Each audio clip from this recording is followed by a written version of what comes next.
I'll be going to Decatur next to Goyaman already. What's the point of the retention? It's like, so spirituality wise, like it's supposed to bring you like more energy. Like, so you're more, you can transmute the energy that you get from that, right? Because like sexual energy is so strong. Like we're all programmed, like we just want to fuck. So if you can hold it and then you can transfer another shit, it works. I just think I'm built different where I operate better if I fucking empty the sack, you know?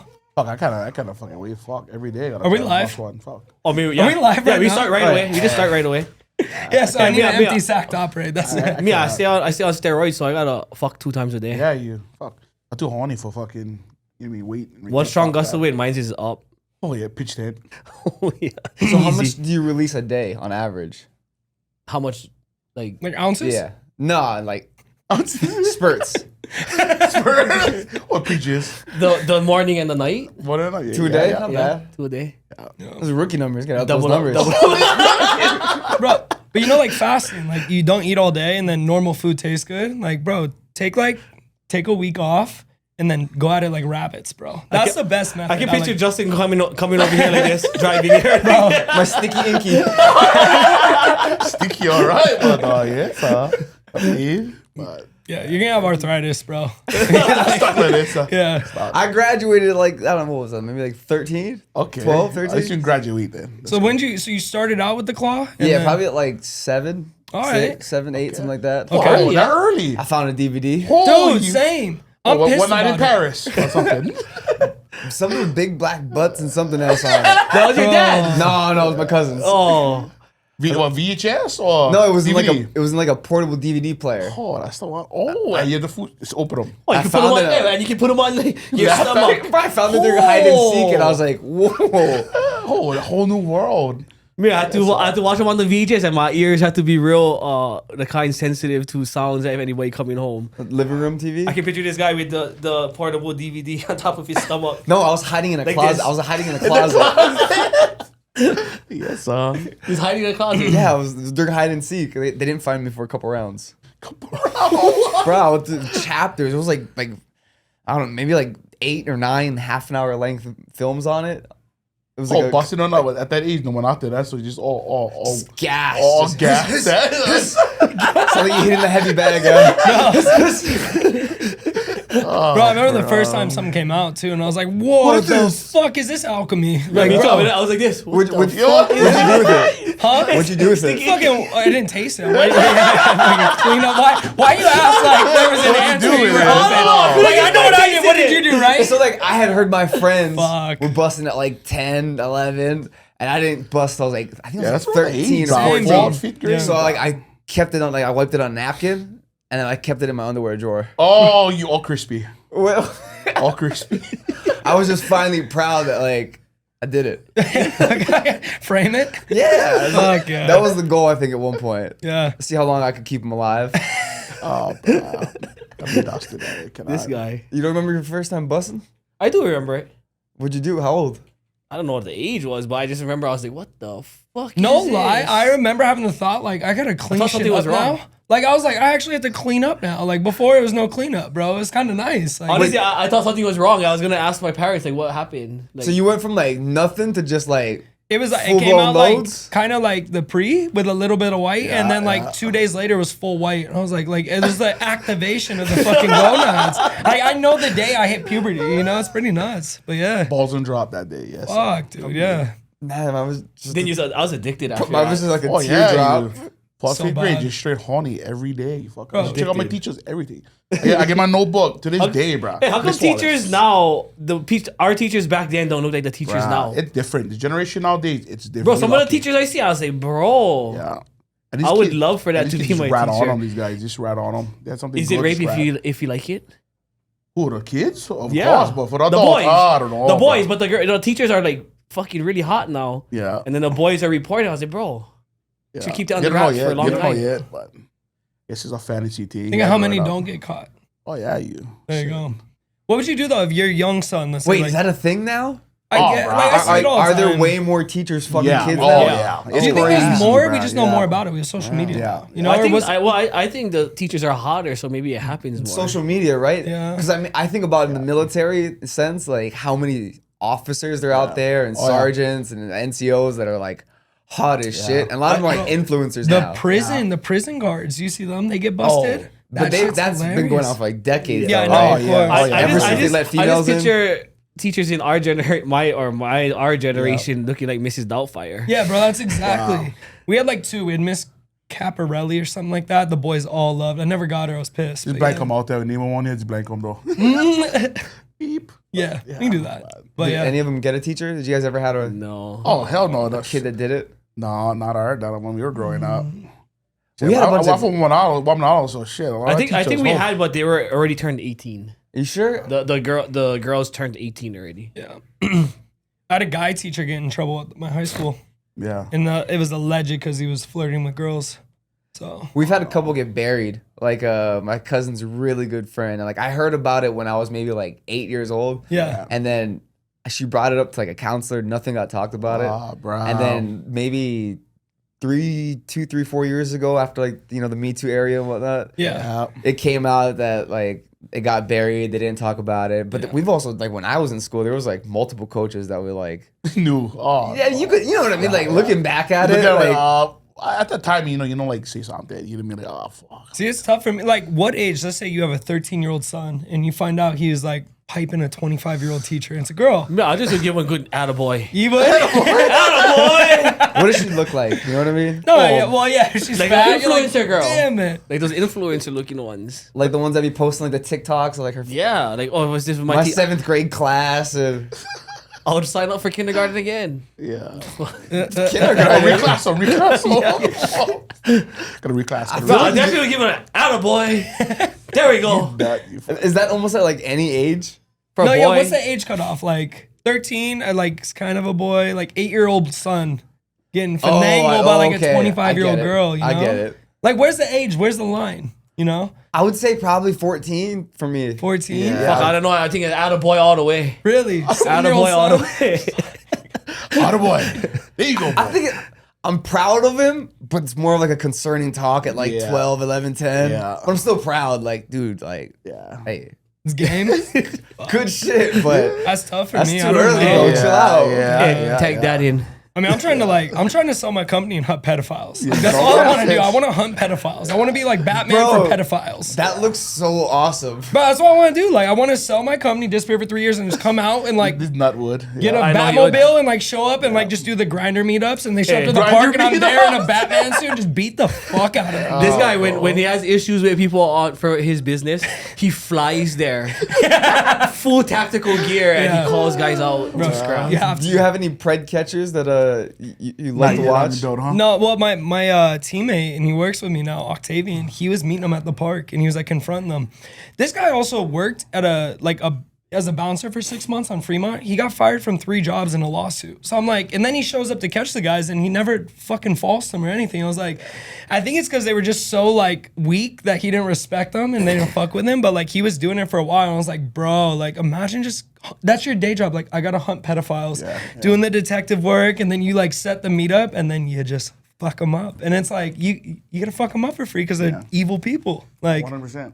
come on now. So What was his rap? Like, did he like Chris Hansen style it, or did he have his own twist? no, he just showed up and confronted him. Like, what the fuck are you doing? Like, what are you doing? Like, you thought I was a 13-year-old kid, you know? Yeah. I was like, I don't even know how to handle that. Like, if I knew some guy was coming to meet up, especially like a 13-year-old girl. Nah, oh yeah. Especially more family. I think I'll toast them. Yeah, so that's what I want to do. So anyways, I'm taking applications. Yeah. If you guys want to join, yeah. You will get Batmobile and Bat gear. I'm down to go. Bro, See you win. how viral would that go, though? If I was dressed up in like suit of armor and I just beat up pedophiles It's an on actual Instagram. Batman suit. Yeah, bro, I'm doing it in a Batman suit. Get the fuck out, bro. You have a Batman voice. Could I be Joker? No, yeah. These are Could I be Joker? You be Batman, I be Joker.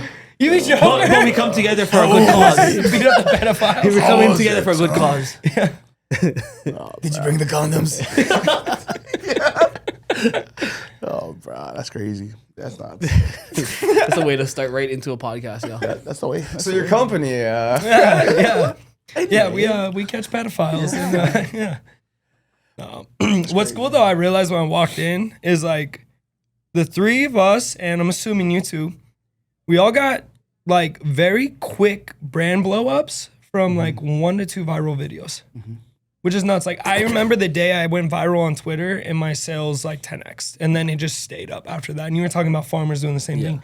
Watching what Poi did with Sticky Icky is like, bro, it's so white pilled. Like you think you have this mountain to climb, and there's these little things nowadays where you can just literally 10x overnight with like one video, one post, one affiliate post. And that fucking is pretty nuts. Especially with this day and age with social media. It's insane, dude. It's like, so when someone's sitting there and they're just like toiling, you're just like, bro, like you don't even understand. You're one day away from like having not bad problems like, oh shit, I need more inventory because I'm not gonna be able to sell to everyone. You know, it's crazy shit to me. Oh, Yo, how long do you think like it had to be like close to 10 years already, right? What? From when we first like long time ago met when you training like Shy Boy and you guys were all training together. Yeah, I mean we met indirectly. Yeah, but it was like to see Vance. I've followed his whole journey and I'd see him like chopping logs and man, I'm struggling. I don't know what I'm gonna do. Then he was fighting the whole time and then has the injury, and the injury is what progressed him into what he has now. And then to see it just boom. Yeah. Like take off one day. Wait, chopping logs? What is he talking about? Chopping He's logs? working construction. Yeah, tree cutting service. So I was working construction full time during the week. I was training for fights during all that. And then on weekends, me and my best friend started a tree trimming service. So we'd climb palm trees. We did it twice, and both times we decided in the middle of summer to start. So it's like 110 degrees out. And so like one night we went out to the wind until like 5 a.m. and 7 a.m. We're out chopping fucking trees down and stuff. So we did like tree removal, stump removal, but then we were just trimming palm trees because we were trying to make more money. So we were just grinding. But that's the point too, is like, could be overnight, but like I also spent 6 years like researching business and trying to You're learn gonna have shit. failures and everything, shit. Everything you do. Everything. I Yeah. started all kind of business ventures. I failed. Fuck. All kind. Yeah. Comes with it. Yeah. Oh, imagine I made it and failed. Yeah. Hey, repurpose. I know what not to do this I time don't know. around. Not according to a certain podcast, though, right? Yeah. Oh shit. Which one is that? So I didn't watch it at all. Did you watch that whole podcast? No. With Keone on Did I say Discovers? No, I didn't. I think I saw it out recently. You came out with it. Did you watch the whole thing? I saw someone. I think the highlights. I've seen it. Out of curiosity, did he bring up Raleigh at all? I didn't. No, I didn't think he mentioned Raleigh. Honestly, the highlights that I've watched, Right. I didn't see it, but he mentioned. Kind of interesting, right? Yeah. Are you guys cool still, or are you guys not cool? Are you guys never talked ever since you guys split? You guys still never. I know you told me a while ago. I when his dad passed away, I reached texted out. him. Yeah, Okay. I texted him. Well, it's been years. No, I remember. I just thought it was interesting that we've brought him up here and you've given him credit Yeah, I give him yeah. praise, yeah. many a times. Yeah, no, I heard him from you too. Yeah. You know, obviously you use the the artistic side. You know, the I learned a lot. creative. I definitely learned a lot from him. Yeah. You know? Bro, even you just, when I asked what happened, I don't know anything shit about fuck with what happened. You were Yeah. talking about me. You're like, yeah, he's the artistic side. It was good. You just said it didn't work. Yeah. Not like you talk But that's about how it is. him, Though. yeah. Some business ventures, you know. But that's why you created honors now. Look, man, you know where you Yeah. came from now. So Yeah. you can do I it. gotta give credit where credit's due. No, of course. I learned a lot. You know, Yeah, of course. changed my life. Did Yeah. you find it interesting though that you weren't brought up at all in any of that? No, no. That's That's how he is. yeah. Okay. So it doesn't surprise me. So it doesn't bother me. We're starting the pod. Just like I like this. just like how Keep just going. like how like, just how like Come just how, on, like, I'm yeah, Raleigh. yeah, just how you not see like clickable yet. nothing Come on. really bothers me. We didn't even talk about this. That's why I forgot Yeah, about no, that. nothing- I just remembered it right now. Nothing really bothers me. So it is what it is. Yeah. Just Why it bothers you?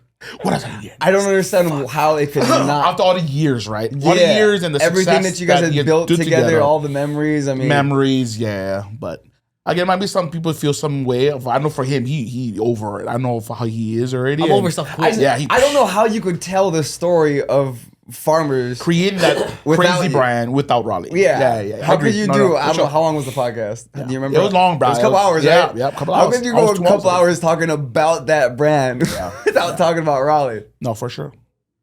Did he talk about Lexi at all in it? He did. He brought up Lexi. That is interesting. He didn't talk about Lexi. I'm pretty sure that he was talking about her brand off of her brand what came from the bottom. You know what I mean? He's the reason why it does good. Well, he never really put it out there, but but he just named, Yeah. obviously your guys' circle that you guys had, you know. So You know, you can never convince someone to be the villain of their own story, though. You know, like he's got to be the hero of his own story. He's gonna do it. You know, it's like if he chooses the route to be honest, Yeah. cool. But if not, like The guy's got to look in the mirror at the end of the day and tell himself something. You know, I don't know shit about fuck. I'm not talking about anyone. I don't know the story. I don't know if he mentioned you or not. But what I'm saying is like, I noticed that with people who are like, you know, if I help them and then it's like they do their own thing, I'm like, bitch. But at the end of the day, it's like, he's got to be like, I'm the man. I did this. Like, good for him. He'll probably get more out of it. You know. I still have friends that told me to not mention them because I have one friend, Landon, that bought me my first cell phone. Yeah. And I still this day I was like, bro, this guy bought me my first cell phone, and he's like, bro, stop telling people that. You know? But like, you bought me my first cell phone. Yeah, exactly. And I appreciate that to this day. Yeah. You know. Yeah. No, for sure. Even like down to when I was working construction, and I was like, fuck, I think I'm gonna sell T-shirts. And I had a bunch of guys like, fuck this, like, go. You know what I mean? Go, fuck. If it doesn't work, come back. And then they all like encouraged me to leave. You know. Yeah. So. What she said. I always give those guys praise too. In fact, I would still go back there and eat lunch with them sometimes because I felt like I abandoned them, you know? Yeah. So, I don't know. Just people's different. Some people... Yeah. It's just, how do you tell the story of Apple without Steve Jobs? Yeah. You know what I mean? It's True. kind of hard. I'm trying to figure out, now it's clicking in my head, like how do you, as the interviewer, get through 2 hours and not ask a question about like, so we haven't talked about Raleigh at all. Yeah. You guys didn't really even put it out there, huh? No. I know you guys. I know it's not nobody's business, No. but I'm sure now the podcast now where you get, you know, a lot of people they have. I'm sure. I know the people would love to know. You know, that's how they are, right? Yeah. There are plenty people would love to know. No, we what never. happened, but It was like it went under the radar. The split went under the radar, and we yeah. just went our own ways. Yeah. Respectfully. And I just vanished into the sunset. Yeah. Did my own thing. Yeah. Went to the tattoo spot. Yeah. And did my thing over there. Yeah. How long was the gap between that and then Honor starting? Couple years. Couple years, yeah. I just kind of like. Was this the plan? Honestly, I just took a break because I was so over like the just like the hustle, not hustle, but like just being like the clothing industry. Yeah, and just like it was like we was always in the spotlight and just being around people, and I just needed a little break from it. Yeah. And we went to the tattoo thing, and we blew that business up. Yeah. Actually, that wasn't much of a break. We changed I feel like we changed the tattoo industry with what we did with that, you know. There's different energies though. It's like being in the spotlight. But with the tattoo industry, we highlighted the artists, and we were like in the background, but we highlighted the artists and figured out ways to get them popular and get them out there. Not so much for ourselves, you know. It was we was in the backgrounds, but we kind of was still out there, but highlighting the artists and kind of putting them out there, because a lot of times most of the artists they're kind of just like to do their own thing. Yeah. That's crazy. But I know you got ties in a lot of them, obviously. Yeah. With your boy, tattoos. Yeah, I stayed pretty close. I stayed close with most of them. Yeah, you know? yeah. That's good. Some of them still tattoo over here. Yeah. So when did you know though when you split, you're like, all right, I'm gonna start something else, or was it like one day you're doing tattoos and you're like, I think I should start Honors? How'd that go? Well, what happened with that is the tattoo business. We grew that tattoo business into a multi-million-dollar business. Yeah. And then there wasn't no contracts. Yeah. And then you know how like that's business. When they're like, like we feel like you're making too much money, and I'm just like, you're and then I was already like, here we go. You know what I mean? Here we go. Yeah. But you're not an asset. You're you're overhead for practically. You know yeah. So then it turned into that, and then once I kind of caught a hint of that, then I was like, I started to go into okay, this is what I'm gonna do now. Got you. Yeah. But fuck, I don't know. Like I'm one of those I can work off a handshake, you know. Yeah. 100%. That's like, old school. My word is like a handshake, and even if sometimes I gotta take a loss, I'll take a loss. Yeah. But that handshake is more than a signature to me. No, that's how I am too. But that's why I hired advisors who don't let me do that anymore. Yes, so. no. Yeah, certain deals, projects. Yeah, good cop, bad cop. I get to be how I am, but that comes with my own deficits, you know? Yeah. It's like loyalty is a virtue, but then martyrdom's a fault. Like if you go all the way until you die for the loyalty, it's not a virtue anymore. No. So I have guys like that and then come in and then like lay down the law. And You're that's just what you at need. a point where like you're too big for stuff like that, right? Like a handshake deal. No, I still try. I cowboy fucking everything, dude. I try to, and then they come in, they make it official. So now we have contracts on everything, you know. But like, I wouldn't be doing that right now. But I'd be fucked if I didn't, you know. Yeah. There'd be lawsuits, everything else, and I knew that. So I was smart enough to be like, I need to hire people who don't give a fuck. Like, that's all they do, you know. Yeah. Okay. But that's what initiates the conversation is somebody like you, right? Yep, exactly, yeah. Somebody that comes in guns blazing, cowboy, and then let the legal team handle Exactly. And that's the best way. You know, they put up the guardrails and I just fucking go forward. And just stay in the guardrails. We're good. And then you just hammer shit out. It's freeing almost like. I feel like a chick with a good guy with boundaries now. Like, you know? Take us back to the beginning. How did you even hear about Methylene Blue? So, I think you should introduce him first. yeah. Oh, yeah. You were your buddy. This is Vance. Yeah. Methylene Blue, biggest Methylene Blue business number one Yeah. in the US, or is it the world? World. The world. Yeah. So, Wow. yeah, it's crazy shit. So everything came from pain, which is pretty cool, but like I always biohacked because I wanted to be a better performer. So like I hit puberty late, I was always small. And then like you guys know I started hanging out with Hawaiians. I was like, oh, I love fucking fighting and shit. But like I was always like behind the curve in athletics and shit. So one of the ways I felt like I could bridge the gap was if I got like proper nutrition and like did everything in my power and like found the supplements. I always found like the cutting edges that were legal but could make me like a better athlete. So that led me down into research for like performance-based enhancements with like just supplementation, like eating enough protein, just the basics. I also was cutting weight completely wrong for like the first 3 years of my career. So I would just cut carbs, eat 700 calories a day, train twice a day. I'd lose weight like a jackass, be tired, have no performance. And then I was like, I remember listening to Lockhart Nutrition. He was Conor's guy. And he was like, yeah, you can eat carbs in fight camp. I was like, shut the fuck up. So I had a piece of bread that morning, went and trained, lost weight, and that was like the start of it all. I was like, I need to deep dive this. So I've just been fascinated by nutrition, supplementation since there. That always gets you deeper into biohacking and biochemistry and like learning the body more. So I was already in this weird niche field where I'm finding like weird substances and compounds. Like before peptides were big, I was already aware of them, and like all the Soviet era compounds. And so Methylene Blue wasn't on my radar though until I got my face shattered in my professional MMA debut. So I got the worst concussion of my life. I was always scared of CTE, like biggest fear ever. Like I played football, now I'm fighting. I don't want to drool at 50 and not remembering my family's name. So I went in and I was looking for like the best concussion protocol. So I was concussed as fuck and I was compiling all my notes. And I remember being like, well, if I don't want to do this again, I don't want to be concussed and compile a bunch of notes. I need to make like an ebook.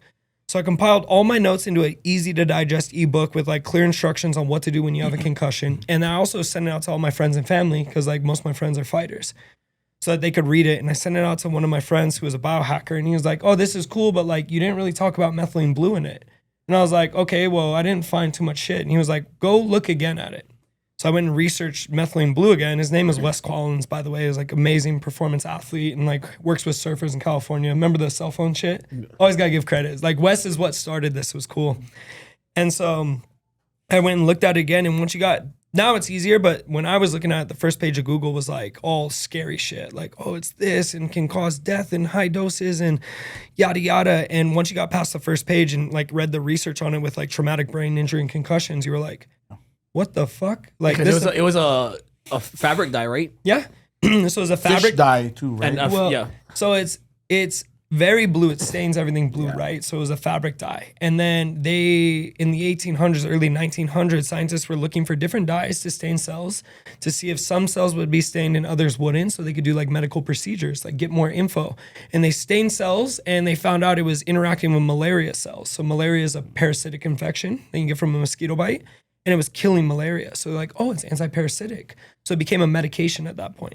So they were giving it to patients who had malaria and it was killing malaria. But then they started testing other fields, and like neuropsychiatric patients were having like profound effects with it. So people with manic depressive, bipolar disorder, etc., they were all getting better. So it became like this miracle anecdote in the early 1920s. So then every soldier in World War II had to take it as well.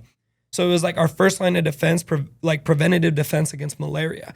So it has this robust history. It's our first ever pharmaceutical compound was used as a medication, studied to the nines, and then Big Pharma can patent it. So what do? They change the molecule a little bit. So now they have kind of a cousin compound called hydroxychloroquine with a patent. And then they sell that as a malaria medication. Methylene Blue starts to get buried because it's cheap, it's effective, but you can't patent it. No one can own it.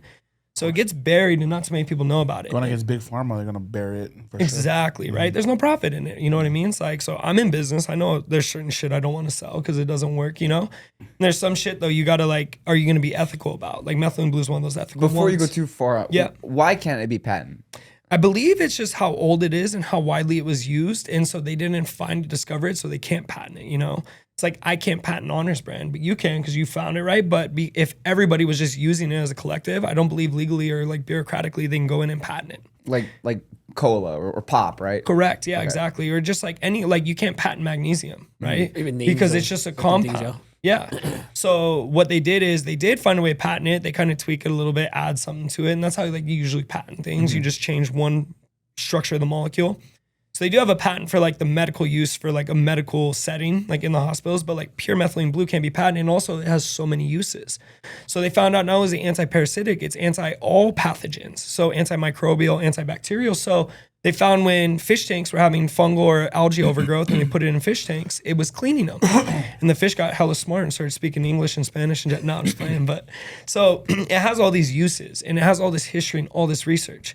So my question at first was, why the fuck did I need to go to the second page of Google, the place no one ever goes, to find this info? And I saw enough to where I felt good, but I was still scared. It's like fish tank cleaner and a dye, and like there was all these warnings, and it doesn't cure COVID, blah, blah, blah. And that was the other thing is like the FDA hammered it because during COVID, people were using it and getting better.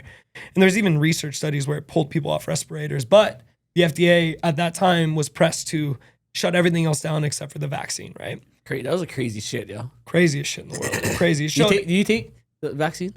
Absolutely not. Dude, you would have to shoot me. No. Yeah. Absolutely Oh, not. you have to, yeah. I took one. You did? Yeah. He was in the military, that's why. No, Oh. I was in the military. I was working for the Finleys at the time. Oh. Yeah, so they told us like you had to get fully vaccinated or you couldn't work. Fuck. And then I took the first one and they gave me the paper card and I was like, It's all. what the fuck? Yeah. So I never went back for the second one. Yeah. So, but yeah, that fucking is, it showed everyone. Everyone kind of woke up after that. Like, what the fuck's really going on, you know? And then like all the new research coming out. Well, my doctor Don't put scare you. a paper card that he just initialed. Yeah, It exactly. didn't get entered into any database or anything. It didn't get scanned anywhere. It wasn't referenced with an ID. We had all of them on the card. Thanks, Doc. I cannot confirm or deny if I had Exactly. PDFs for the doc, but I know people who did, basically. But I'm pretty sure you could have just made one, right? I mean, You could, but you gotta go backlink. They'll backlink it to like make sure it's from the vial all the way. They will track it. yeah, but not the bar in LA I was trying to get into.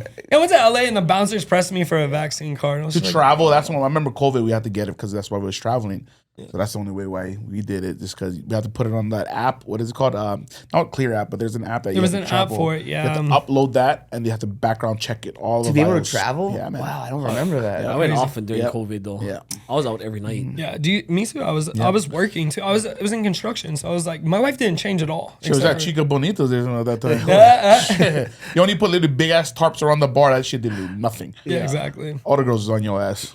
What is that COVID? What the fuck is that? That's so funny. Yeah. But yeah, I was scared, and I ended up taking it, and my life changed for like the massive better. What was the first thing that you noticed? So I was so concussed. So I got the guy popped for roids too. I'm gonna fucking say that. Shut up. Yeah, he popped right. He had a 2-year suspension. That's why he's in BKFC now instead of fighting MMA. He popped right after me, but it was right past the 6-month mark. And when we got in the cage together, I looked at him and like you can tell when someone's on some Yeah. gear and shit. Like his He looked skin good. was He looked- thick. He was shiny. good. It was like his Even your forehead shoulder, was shiny. even your shoulders. The rounded Shoulder, shoulders. yeah, and he was dense. And I was just remember I was like, this is not the same guy I watched in videos. I didn't give a shit. But when he hit me, it was like you know when someone's enhanced, you get hit by him. It's just a different feel. And like my Yeah. whole face shattered on one hit. I was whooping his ass, dropped him He like dropped 2, him with 3 a- yeah, times. No, I remember watching the fight and I was like, I watched the clips and the highlights. I was, bro, Vance was whooping his ass. Like, what Well, you're on the happened? sauce right now, right? Like when you jump on the sauce, how much more can you hit in weight? Oh, bro, I can add 45s. I'm 32. I turned 32 in September, and I think it's time. You can add know? 45-pound plates on each side. But that's what I'm saying. So like imagine that into Yeah. a Yeah, into fight. a punch. Bone Exactly. density, force output, force production, all of it. Fast twitch muscles, your DHT goes up, your skin's thicker, your bones are denser. Like, yeah, you become a fucking machine. But I remember afterwards, I wanted to be like, I think he was on gear, but you know how much of a bitch you sound like when you lose and you say, so I didn't say anything. So he popped 7 months after. He lost a fight and they tested him in Vegas and he popped because we fought in Montana. And I was like, I fucking knew it. So then I could say it, you know? But he shattered my face with one shot and then I ate like 30 more shots curled. Like bad, dude. So I remember like I rolled over and the cage was like, so I was fucked. So I went home and it was like about a week before I got my hands on methylene blue. And dude, it was depression. couldn't think, didn't know I was walking into a room. And it's not like depression, like you're sad. I was sad because I lost my pro debut, like, but I'm also really good in like reframing mental. So I was like, oh, it's like I started 0-1 as an amateur, ended up a world champion. I'll be in the UFC and say I lost my first fight. It made me better. I was like, I'll turn that pain into purpose. I wasn't like sad. But when your brain is fucked up during a concussion, the real science behind it is you have an energy crisis in the brain. The mitochondria is damaged. It can't take glucose as fuel anymore. And that's why ketosis works so well, which is eating fats. Like it's a much easier source of fuel for the actual mitochondria in the cell in the brain during that time. So you have this energy crisis. So when you have an energy crisis in the brain, that's why most people who are depressed, it's usually a mitochondrial deficiency I found. Is you can't feel, you don't have energy, you're sad. It's just like everything's gray, you know? So when I got my hands on the first dose and I took it, I don't remember the dosage because I don't even know if I did it right. I was pretty fucked up. And it was like 3 to 5 minutes later, and I just noticed like a little jing, like a little bit of pep in my step again. I was like, oh, that's pretty cool, right? So I'm already hard in ketosis. I'm taking 17 supplements for a concussion. I'm doing everything right. And within 2 weeks, and I'm taking Methylene Blue, I'm like 90 to 95% better. I'm like, no way. And so another week went by and I got an x-ray on my hand to see if I needed surgery because the thumb like dislocates now like just massively. And needed to see if I still need a plate in my eye because the face was shattered. The fat from my eye fell. I might need surgery on that later in life. And at that point, we were 3 weeks post Methylene Blue. I was like, I feel 100% better. And I remember talking shit. I was like, I just did the best protocol. I'm an ultra healer, blah, blah, blah. I was like, dude, look at me go. Like I was concussed. It made a concussion protocol and it worked. So I cut out almost everything. I started back on carbs. I laid out almost all the supplements because I felt better, but I stayed on the Methylene Blue. It was like 2 weeks after that, I was like, it wasn't me. It was that shit.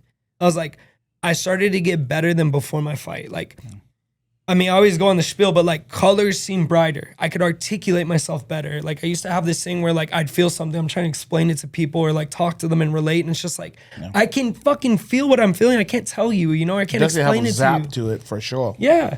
And like I could sit down, I could focus longer and I wasn't addicted to caffeine. I wasn't taking naps. I was like, oh, this was the fucking blue shit that saved my brain. So at the time I was trying to start a business because I made $700 on that fight. And I was $30,000 in debt from fucking just life. Like my ex at the time almost died. We had medical bills, just all this shit, dude, that piled up. And I remember being like, trying to post my pre-workout I was making. And then I'd post the Methylene Blue and everybody would ask me about the Methylene Blue. And so that was my first instinct of like, maybe I could like sell this shit, you know? So I started giving it though to all my friends because I had this crazy profound. He was making it in his kitchen and everything. Man. Yeah. Watching it. It looks super dope when you do drop it in the water. Yeah. Like you were making it? I was making it at the time. So Homemade? Homemade, bro. Wow. When I first started, I cowboyed everything, right? So, but when I was making for friends. So I was like, yo, try this. And I've been biohacking for like 6 years at that point. I give my friends everything. I'm like, try this high dose melatonin. And like, you know, sometimes people are like, oh, that was great. And most of the time they're like, I didn't feel shit or I didn't like it, you know? Everyone I gave Methylene Blue to text me in 2 days and were like, what the fuck did you just give me? Like, I feel like I'm on Adderall. Like, is this a drug? Like, should I be scared? I'm like, dude, I did the research on it, you know, like you're good. And at that time too, after I had the profound effects, I really deep dove the research and found like the safety of it, the efficacy, the studies. And like, I just felt like I walked into like a secret room in a library and there was like a library 8 times the size of what I thought I knew with just books on one thing, which was Methylene Blue. And I remember one day I was like, I should sell this instead of my pre-workout. Like I post this, I'll get 8 to 12 DMs every single time. I post my pre-workout and I get like maybe a like from my mom. I was like, fuck, dude, like, should I sell this? And I read about it being a drug and the FDA and everything. I was like, no, I can't sell this. Like it's too risky. It's just like, I'm gonna get in trouble. Like there's no need. And then one night I was reading Amazon reviews and I saw a girl who had cancer and she like cured her cancer with Methylene Blue and how it saved her life. And I was like, do you want to do something for money or do you want to do something for purpose? And I already know the answer because you do anything without purpose, like fighting or anything hard in life, you fail. And I was like, I want to do something for purpose. And I was like, had that cowboy moment, like I'm already at rock bottom financially. Fuck it. Like, what do I have to lose? Like, okay, I go a little bit more into debt until I find something. I was like, let's fucking sell this. So I worked at Live On. I did their IT. They do liposomal and vitamins. So I saw their clean room like experience and how they clean and how they like bottle everything. I was like, all right, cool. I replicated it. So I made a clean room in my house. Got clean bottles, sterilized everything, started making it in my kitchen and started selling it online. And boom, boom, boom, boom, just kept compounding until, you know, we have a manufacturer, we have a pharmaceutical source, we have a business. I have fucking 30 employees now, and I'm on a podcast with all Hawaiians, and it's pretty fucking cool. So yeah, like it was all shit. What was the feeling when like you woke up one morning? Because it was almost an overnight hit, right? Yeah. So what was the feeling? At first, it was like I was ready for 10 years of work, so it was a slow first 6 months. You know, like What year was this? 2022, and so I like September 2022. So going in 2023, I got like 3 sales in one day, and I was like $70. I was like, that's almost what I'm making in construction. Like, holy shit. And then we did a pop-up event one time. I made $500, and that was like my conviction. Like, I could go door to door and sell this. Like, maybe I should quit my job. And then my buddy Noah, he's like my best friend now, but he called me one day because he saw what I was doing on Twitter, and he was big on Twitter. He was like, dude, like, this is amazing. I like your product. I use it. I'm gonna support you and shit. And like, I thought he was gonna try to sell me on something. And the next day he posted and we made like $10,000 in sales. And I was like, oh, fuck. And that's when I got the real conviction. Like, I can make like 3 months salary in a day off a dude posting. Like, are you kidding me? That was that first pop. And then another affiliate popped. And I was like, I need to get affiliates. And so I started just sending shit to everyone. They loved it. And then it just started blowing up that way. And so that's when we went from garage business to holy shit, we're really doing this now. And then that's when it was like, okay, that's when like we stopped playing business, started doing business. You know, it wasn't a side hustle anymore. Quit my construction job, started doing that full time. And then the process goes, I'm doing everything in house, trying to handle $10,000 worth of orders in a day, you know, and like me and my ex are scrambling, getting it all done, dude. And like, thank God I had help back then too. But then like we got to a point where I could hire someone to fulfill my orders, hire someone to make the orders. And then when I did that, that was the biggest risk, is like, I'm going to free up my time to hopefully grow the business and pay someone though a lot of my profits to make it and fulfill it. But hopefully I can advertise and market this and grow it now. But like every investment ever I put in myself just like compounded. And then it just kept going. And then eventually I saw, well, like real story. I mean, let's give you the real story. We were drunk as fucking Tulum and we all got pissy with each other. And I woke up the next day, I was like, if my affiliates right here, these are like my main guys, don't post me anymore, I'm fucked. I was like, damn it, they own me. So I was like, I need to be the best affiliate for the company. So I started to just like go on a tear on Twitter, like post Methylene Blue shit, post everything I was doing. When that blew up, that was when like I became the biggest affiliate. That's when I had that like, fuck you freedom feeling. Like that, every man needs that feeling like I'm in charge of my destiny now. I could fuck up, but I can make it happen. And that, I remember that was like, my ego grew and got humbled very quickly. Thank God, because you guys would have lost me. I was fiending, dude. I was like, I thought it was a shit, you know? But like, that was also that moment where I was like everything changed. Like I became like, I feel like a man now. Like I can do anything I want in this life. And like, when you get that kind of conviction behind you, it's like, that's when magic happens now. And it's the same thing in fighting. Look at Conor. Like that was conviction. Look at Max, conviction. Like when that shit happens, just that's when the magic happens. But you need proof. Can't sit in your bedroom and manifest it in your mirror as you go to your like $70 job, you know? You got to know you're the man. And so when I got that final proof and like the years of telling myself I was the man and like fighting and doing all that, but like to get the monetary proof, yeah, it's spiritual, man. It's fucking different. It's crazy, dude. But yeah, ego got big and I got hammered. So that's always the fun part too. What was the humbling of the ego? Man, like life fell apart for me. Health fell apart a little bit too, which is crazy to me. But then like just literally I treated some close people to me not well. And it's not I treated them well. It's just like, I just got away from my roots. I'm a really loyal person. Like my day ones don't need to be what I'm aligned with for me to be like that. And I like one of my really, really close good friends, like my buddy Andrew and stuff, like I just wasn't close with them anymore. And when shit hit the fan, I realized that like I didn't have like my people who support me from day one there. I was like, what the fuck am I doing? So I had that moment too. I was like partying. I was drinking the most I've ever drank. I was like going out doing all that. And it's just like, I'm wired different. It just wasn't for me. You get lost in that, that's why. Bro, you get lost in it. Yeah. Get lost in the sauce. And like, I thought it was a shit because I could pay for bottle service in the club. And like, I always like, you know what's different though? Just like real talk is like, you can sit there broke and you can't walk through that door. Like you can't go through that door. So you could shame that door. But then when you're able to walk through that door and you walk through and it's kind of nice, like that's a whole different story. It's really easy to talk shit about all the famous, oh, fuck Andrew Tate, fuck Dan Bilzerian, fuck all the people like the Miami Flexers. But then, because you don't have the opportunity to do it, so you're just jealous. But when you get the opportunity to do it, and I'm just being real, like, when you tiptoe, you're like, oh, I see why they do it. I like to bring everybody in the door with me, though. Yeah, exactly. And that's what I did too, you know? Kind of my downfall sometimes. But yeah, so I just went to that and realized like I lost touch with my roots was all. And it wasn't like dramatic. It wasn't big, but I think I'm wired different, dude. I am. I'm kind of a bitch like on the inside, so I'm a little wired different. So I got to be loyal to my day ones and like I have to do a lot of good to feel good about myself in the mirror. And so it fucks me over a lot of times, but it's also just like, it's just the way I'm wired. Filter them out in the long run if it doesn't work out. No, but I also have beautiful relationships long-term with people. Like I've known you guys for fucking 10 years, exactly. And like, that's what I think it's really about is like the shit what Little Vance, when he was younger, said he would do. He would be there for everyone if he ever made it. If I got up the wall first, I'd pull everyone up, and I'm doing that now. And like, you could call it weak, you could call it like loyal to a fault, whatever. But like, I think that's just the way it should be. You know, you got to take care of your own. Man. Yeah. Take care of your circle. Exactly. Sure. And then you meet Poi and you're like, oh man, all right, I'll do it with my day ones. Like, what's this gonna cost? And he gives you a cheaper price than everyone else. I was like, this just makes sense, you know? That's how it works, bro. You know, we take care of each other, brother. Yeah. So.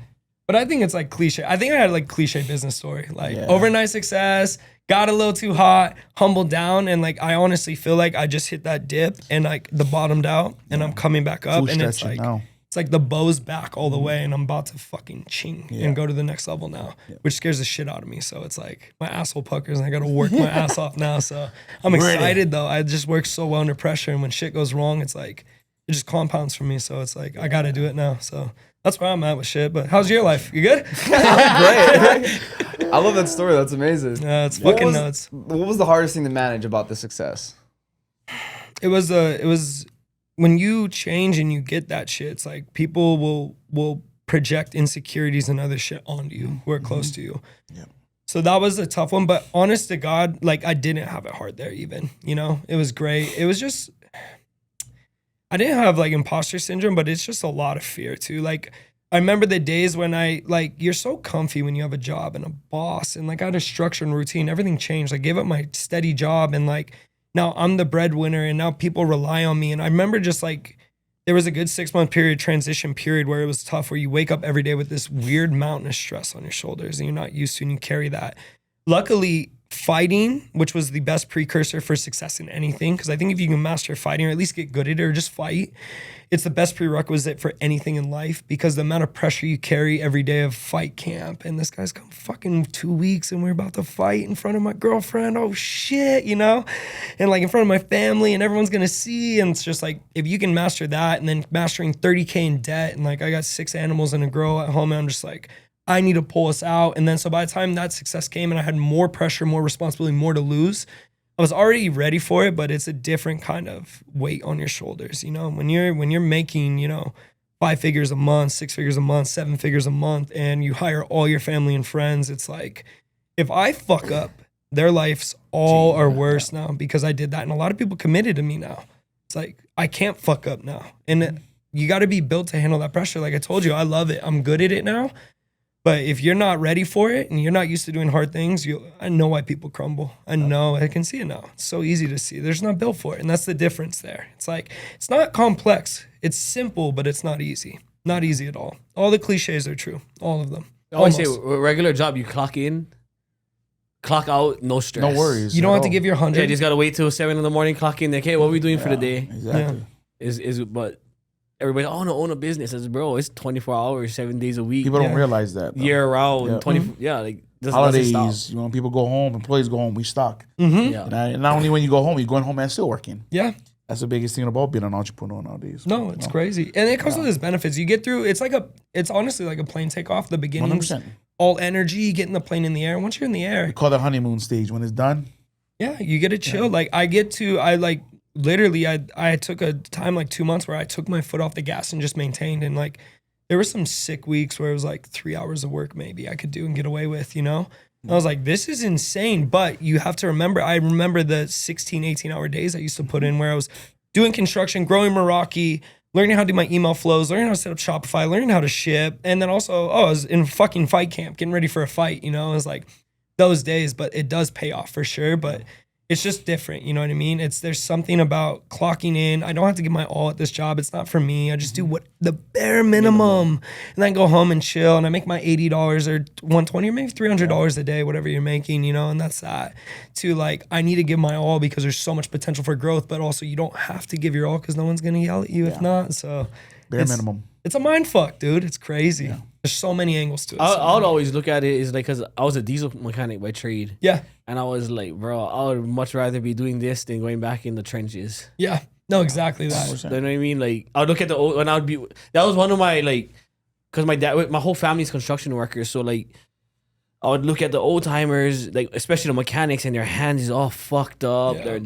They wash their hands and it still looks like black. And I'm like, bro, I couldn't see myself being that in 30, 40 years. So I was like, bro, I gotta like do something different. And then whenever times would get rough, I was like, bro, I could be back doing that. Or I could just fucking pick myself up and keep trucking forward and do my thing, you know? Yeah. Bro, I remember I was sensitive to fiberglass and I worked in attics pulling cable, and dude, for 3 days after I'd be coughing, get like the flu, I'd be in fight camp. I'd go grapple and like have all the splinters in you, you know? It's just like and shit. my hands bled every single week. I always had blisters, you know?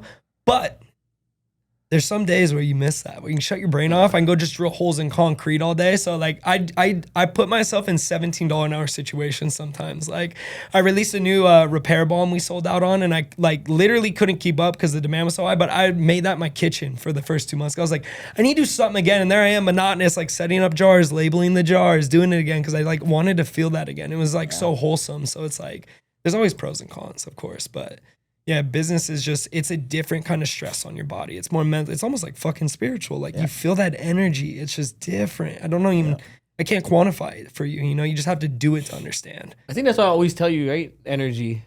Always like tell bro, I don't need that negative energy. That's why I ignore everything. Yes. I ignore everything. Bro. I get over everything quick because I was like, bro, I don't need that negative energy around me or pulling me down. So I just forgive, forget, move on. I gamify it. I won't ignore it. If it's like, I mean, even shit on Twitter. That's how I got like big on Twitter too, is I argued with everyone. I argued with everyone on TikTok. Like some dumb nurse who's like, you don't drink fish tank cleaner. I'm like, you don't know what oxidative phosphorylation is. It's like, all right, we'll go toe for toe. But as long as you don't let it conquer the inside, and then you can Google that shit real quick. Yeah. But like you could clap them, but like if you could like take everything and redirect it, like transmute it, like bro, you can win. And you could, maybe you got fucking cheated on and like betrayed and thrown out like you were garbage from a girl. Gamify that shit and become the next fucking big thing. Become so undeniable that it's like, oh, she fucked up if you want to do it that way. Luckily I don't have that. It was just like, I felt like people thought I was the underdog. So I was like, all right, I'll give them a reason to show them like, all right, I was the underdog that came back. You can do all that shit instead of just ignore it. Or you could, I mean, depends too, you know, but I like transmuting. I like turning it into a story, you know, and then fighting people. But that's what I did always. Like, even when I hung out with like all the Hawaiians, I was like, they think I'm the Halle guy. So we gotta fuck these guys up right now. And then we go to a bar and I was getting in the fight. I was the one who was punchy. I was like, I gotta show them. I gotta fucking prove myself, you know? Instead of just like letting it like. But how big was the RFK Jr. on Rogan taking that Methylene Blue? Bro. Like, I'll give you the monetary amount. Like, that weekend was like $250K boost in sales. Wow. Just because I saw, and what's crazy is, so I am doing like some like heavy metal detoxes, some parasite cleanses, all this stuff. So when you detox, you're fucked up. I was so fucked up when that guy posted. And I was just like in this detox cleanse. I remember just being like, ugh. So I like cropped the video. I put what's RFK putting in his water. And I made like a video on TikTok, posted on Instagram and on Twitter, and all my shit went viral. And I was like, oh shit. And I just checked the next day and I was like, wow, like we just had a 6-figure pop in sales from that. It was insane. So RFK using it is like, most people still don't know what Methylene Blue is, but it brought it more mainstream. The Google searches spiked. We already own Google. We already own Twitter. We were already like almost the #1 brand in the world. We had some competition on TikTok and on Amazon. And then that, because I kind of facilitated like the media message, is what boosted us to the top. Because we were one of the first people, or one of the first like companies people saw. But luckily, like I had everything in order. So we already owned Google Space. We already owned everything else. So when that came up, like we were doing really good. If we would have owned Amazon back then, it would have been just like, I'd be in fucking Tulum right now just chilling. But yeah, it was crazy. But yeah, it was a huge pop. So we have some things going on right now behind the scenes I can't say, but Poi's helping facilitate that. But hopefully, yeah, we're the #1 in the world, but I want to be like the source for like everyone, like the best. And I want to work with like actual like cancer foundations, medical organizations, but like just take over, like be Gatorade. Like that's what we're trying to do right now. Be the one, you know. There'll always be, you know, Powerade, but we're Gatorade, you know. That's what I'm going for. And have you guys expanded into different products? Yeah. So I'm an all natural guy. I'm like, so I haven't touched roids yet. I'm telling you, 32 and we're juicing, you know, but methylene blue synthetic. And so that's like, I've always been all natural. Like I don't wear sunscreen, don't take roids. Like I wanted to believe like you need to be all natural. And like, I kind of came into the conclusion, like man-made problems for man-made solutions. Like we come into over 700,000 toxins we come in contact with on like a weekly basis.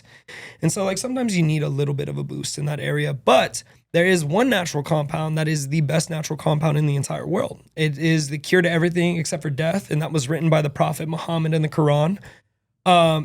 Cleopatra used it.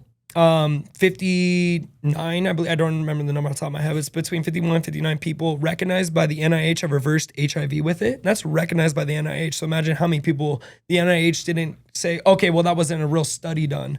But these are like actual studies done, and that's black seed oil. So it's the most medicinal compound on the planet that's natural, without a doubt. Black seed oil? Black seed oil. What is black seed oil? So they have black cumin seeds, the claw cumin seeds, you know what I mean? Just kidding, but no. The black cumin seeds out of the Middle East have a compound in them called thymoquinone. It's a master antiviral, anti-pathogenic, anti-inflammatory compound. Great for anti-aging. And so if you press a lot of the seeds together and you get the oil out, you can get a very high dose of this. And they did a meta-analysis on black seed oil and found out it was good for your eyes, kidney, liver, spleen, gut, skin, hair, nails, heart, everything. And so it's a compound that, for whatever reason, inside your body hits every single organ system. And it's because it works more on a cellular level. So everything's made of cells. So anytime you can target the cell and work it, everything upstream works better. So it's by far one of the craziest things I've ever seen that just comes from the ground, you know? And we have such powerful things that come from the ground. I'm so attracted to that because it's romanticized. Like, oh, I took this natural compound and cured my disease. It sounds much better than I took a pharmaceutical and it worked, you know? So I love that side of things. So we have that product, but we have 2 or 3 more SKUs coming out that are methylene blue based that are like, like one of them's definitely going to change the world. One of them's just, we took it and made it better. And the other one's a brand new compound with a brand new form factor that's going to shake up an industry. And I'm like itching to get this out. It's like, that's my full focus right now. And I think it'll be bigger than just methylene blue drops themselves because it hits a wider audience and it can help a lot of people. It's crazy because it's like, it's big, but a lot of people still don't know about it. No, yeah, exactly. Because even when I was dropping it into my water, yeah, everybody's like, what is that? What is that? Yeah. And I just would send them like a link of like explaining what it does. Yeah, exactly. So yeah, we have so much work to do. Can you do like methylene blue gummies? So they have them out now. So originally I was going to do capsules and because it's less cleanup and everything, but you're admitting to the FDA, you sell a oral, you know, and we sold it forever as a research compound because I didn't know the litigation or anything. Now people are doing capsules and gummies and they're kind of letting it go. And so I want to play ball with the FDA because at the end of the day, they can, you know, like we need them for a lot of things because I also see how bad manufacturing is for supplements is so scary, bro. The shit that I've had manufacturers blatantly tell me, we can lie on your label if you want. We can do this and shit. So I found an ethical manufacturer who plays ball and I knew I need him because just like I said, you need your advisors to keep you in reins because I'll try to cowboy shit. Now I do it ethically, but like he does it legally. So I love that. So he was an FDA consultant before he worked with me. And so now it's like, so we do everything by the book. But because there's gummies and there's capsules now, we now sell it as a supplement. Before it was just a research compound. So it said for research purposes only on the side.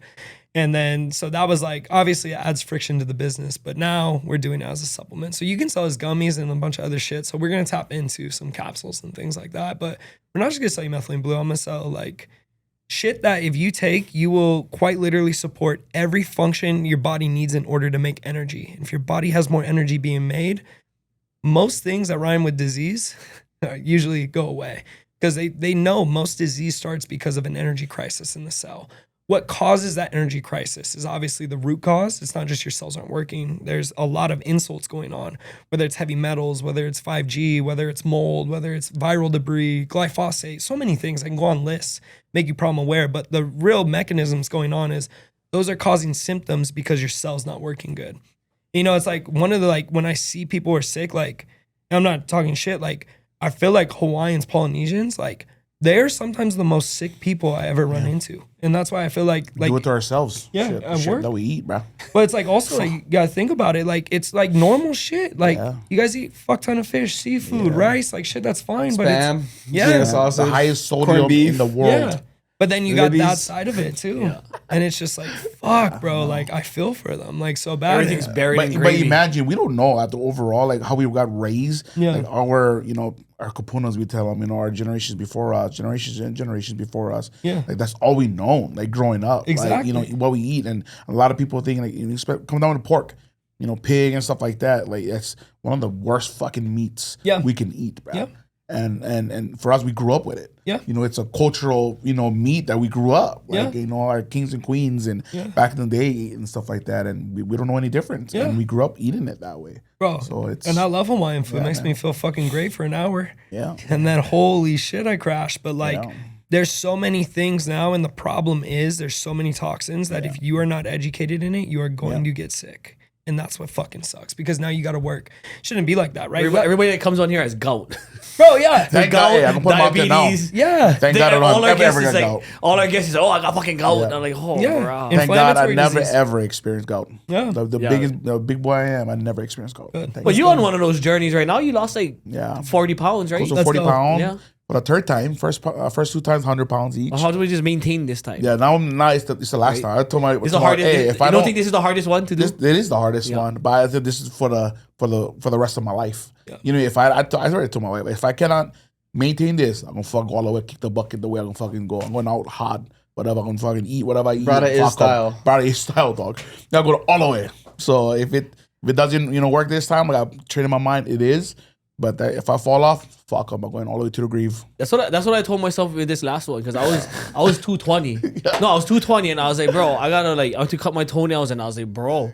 I was huffing. Trust me, you fuck So I was like, bro, right now. I called my girl. I was like, hey, stop. I stop at the store, get all the meal prep stuff that I always meal prep with. Yeah. Because I'm going back on my diet and like I'm down like 40 now. Yeah. Let's go. But Oh, this time, shoulders. but honestly, this time was way harder than the previous for sure. times. Like cutting the weight and cutting all the cutting down was way harder.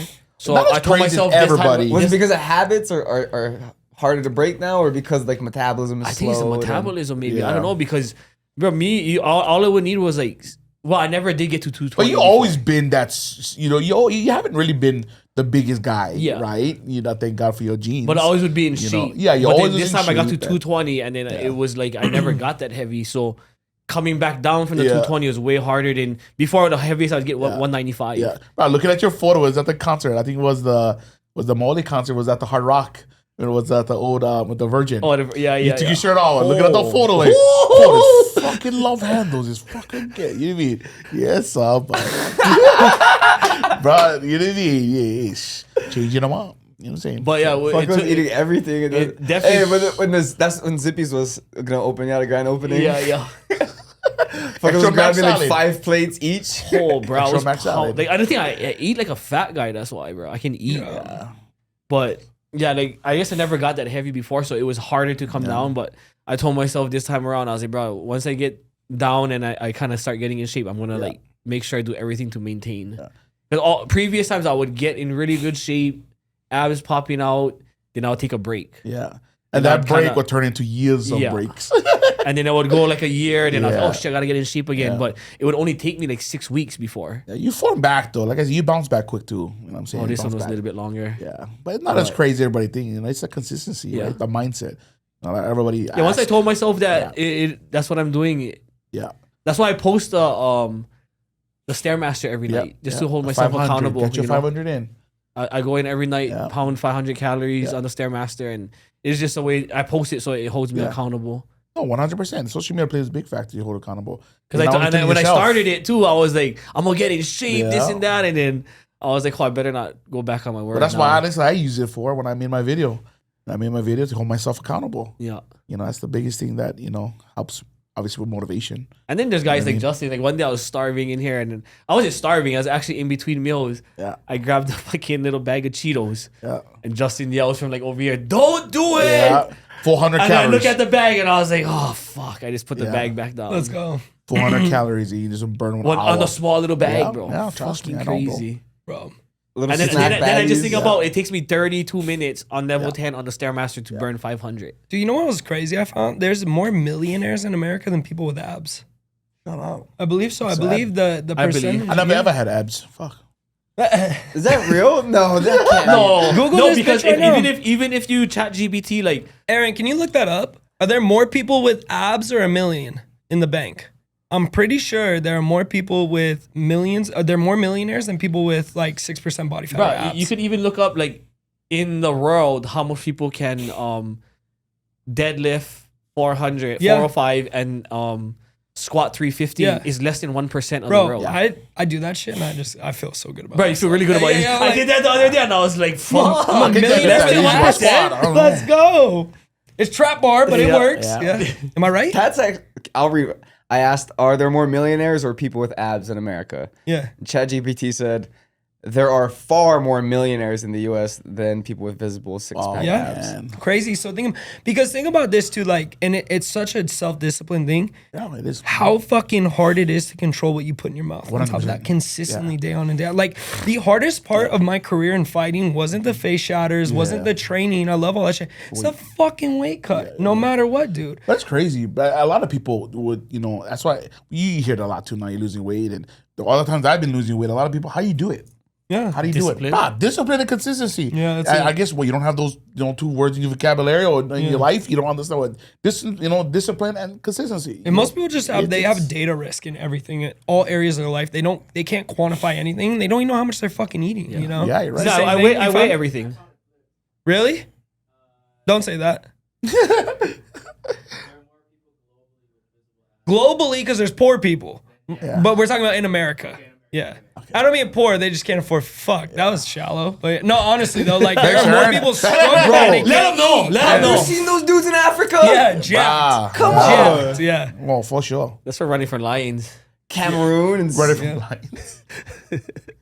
Fuck, I'll be dead jack. out there one day. Fuck. Yeah, Africa is too like one of the best soils there are. But that's too. why even if people tell me, I'm like, bro, like I all my meals is weighed out because now I know what the maximum I can eat. Take You it know, to a like- Miles of Fitness. So yeah, Miles of Fitness. He always gives me these Plug 'em meal in. plans, Bro. like you know what I mean. Yeah, So yeah. that's how I hold my like. He's saying, oh, if you ate over Yeah. what you're supposed to eat, it's gonna show in your results when you Yeah. do your. What is your check-in. calorie intake right now? What's your calorie Honestly, I intake? don't even know. I just weigh This everything. fucker just said it's all about measuring. No, what do you- I eat this much meals a day, and I Yeah. eat this much, drink this much shakes a day, Yeah. and that's what it is. No, I don't but- go outside of that. I don't. Yeah. Like you can quantify that though. Yeah. You can know I eat these 4 servings of this, these 3 drinks, I lose this, and that's Yeah. quantifiable. You don't need to put a number on, but you just need to know. And that's Yeah. I can intuitively. Because I can even tell like you. there's one time when I went through like this dead space where like nothing was happening. Yeah. So Ian added carbs, and then Refeed boom, I your dropped, body. bro, 8 pounds. Yeah. Like in like a week. I didn't really believe in refeeding, bro. No, it's for real. I Okay. never ever realized refeeding. But was in my big. head, like I was like, "Are you fucking sure?" Because Yeah. I did all this work to get here, and you're gonna add carbs. Yeah. But I'm one of those like I'm like, You gotta if keep you tell pushing, me, pushing. if, no, Yeah. if the coach tells me like, You "Hey, can this do is what it. you're gonna do," Yeah, you're gonna do okay, it. I'm gonna do it. Yeah. I never Even if realized. I eat the rice and I gain Yeah. 5 pounds, I'm gonna lose the 5 pounds. But Mm-hmm. boom, I added the carbs, then 8 pounds in a week. Cortisol. No, your that's body big was- time. Yeah. That's what I learned about the body. Like in all my years of research, the one thing I learned is your body is so fucking resilient. Yeah, So if yeah. you are fucking up, like Yep. there's obviously more at play. And then that's when you get aware of like the 700,000 toxins I'm talking about. But like, bro, people go full like, bro, it is. Like, think of how hard that is on the body, dude. I And just like, trip out though. People are like, especially in Hawaii, bro. We see them on a daily, but my people back at home is just it's so normalized and sad. But like I said, it comes down to they don't know. well, it's an education thing It too. is education. Well, because man, I could get into that. It's almost like blatant. It's that, and we talked about it a few times. Yeah. Right? There's a lot of people who's using every alternative, but the hard part. that part Yeah. too. The Literally working get out your part. ass off and just move your ass around. Like I see Yeah, guys exactly. like, oh, I'm doing a cold plunge and I'm doing Yeah, this and I'm yeah. doing this and doing that. What about the working out part? Yeah, exactly. Which is, I think that's really important in the whole. People put sprinkles on shit Sundays all day long and wonder why it's not good. You know, you need fucking ice cream in the bowl. You need to that's the biggest move and thing. not eat. It's a success you can play, off of the entrepreneur side as well. Yeah. Like, with the business that yourself and myself, us we have is the people that you look at it, right? The people that it's not taking care of their weight or trying to get it situated or not. They don't want they can't hang in a lot of the business side of the world. No, exactly. You gotta have that too. mindset, bro. Yeah. The mindset is Yeah, the like most when Boy important. went on his journey, bro, I just seen cardio. Yeah, bro. That's all. Punching bags, That's it, bro. sweatsuit, and I was like, That's hey, this it. guy's putting in the work. 100%. But that's why the it. 40 plus pounds came off. You know. Yeah, bro. But it is hard work. A lot of hard work, but you know, it's the consistency, bro. You know, it's 100% comes down. You can preach it every time. You know when my fight career turned around? I was into biohacking and like there's so many memes on it now, but like science and like, okay, I have to lift a certain way to be a fighter, not a bodybuilder and blah, blah, blah. And then my teammate Victor's uncle, he wrestled at Clarion, so old school wrestling. He wrestled against Kurt Angle and shit. And he's just, he's a big, thick-necked, old school white guy. And his motto is shut the fuck up, lift the weight. So we go in and he's having us do these bodybuilding workouts. I remember being like, Joe, this is like bodybuilding 4x8. We need strength and explosion and time under tension, all this shit. And he was like, shut the fuck up. Yeah. So then I realized, because we started doing that, I started getting strong as fuck and I started beating everyone up. I was like, sweat over science. Like, you got to work more than you research. Sweat you know? equity, right? Sweat over science all day, dude. You got to have that foundation, you know? Science is the sprinkles if you do it a certain way. You do the extra little bit. You take the one extra little dose, you know. But honestly, people don't want to go down that route to really find their body. They really find that of their body, right? I'm just, finding out how my body works, what works for me. You know, everybody has different body mechanics. No, that's obviously your own system, right? They don't want to go out there and try to find it, though. Some people just, I want to go fucking do a drive-thru and get a Big Mac and I'm good. Yeah. Fuck, you know what I mean? They don't want to, okay, I want to eat this, eat that. Or tell me what I need to do. Exactly. No. You can tell them. Obviously, you can't tell the certain individuals. But a lot of those guys, you're still not going to listen to you. Yeah. They right after whatever it is you tell them, they're probably going to eat some fast food right after that. Fuck it, go eat anything else. Whatever. Yeah.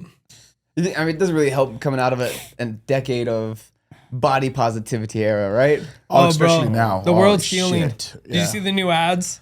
Oh, like Sabrina Carpenter. Yeah, dude. Oh, yeah. man. You see the new ad? The world is healing. Let's go. Yeah. A lot less Lizzo types on the covers of magazines. Yeah, bro. Fuck that. True. I'm sorry. Yeah, I was never for it. Fuck off, dude. Like, we saw it before, right? Back in the early 90s when we grew up. I grew up in the 90s. We saw fucking, just ripped guys and in-shape women. And, the WWE, WWF, WWE. WWF these, I was bro. like, I want to be like that. A little sprinkle of juice here and there, but you know what I mean? I was all Ultimate Warrior. Oh, Stone Cold Steve Austin all day, my dog. yeah. Road Warriors, Yeah. That's a dream. Like that would be like, I look like that.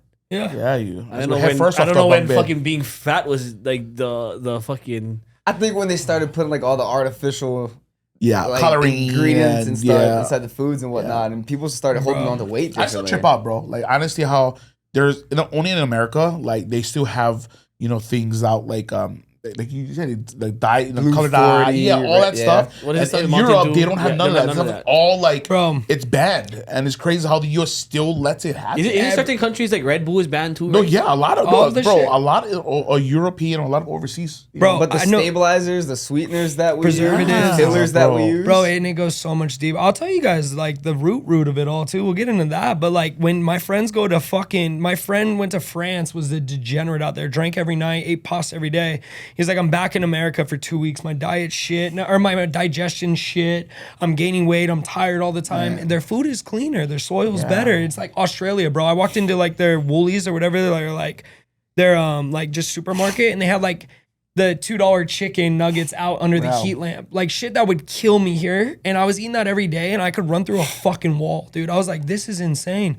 But like it goes so deep. It's not just that, it's the ingredients, it's the farming, it's the lack of minerals, it's the heavy metals in fucking everything. And then what you do is you create this environment in your body where nothing can thrive. And so like we're seeing right now is anti-parasitic compounds curing cancer left and right. And I can say that because it's not 3 people. Yeah. It's not someone's friend's uncle's brother cured cancer with ivermectin.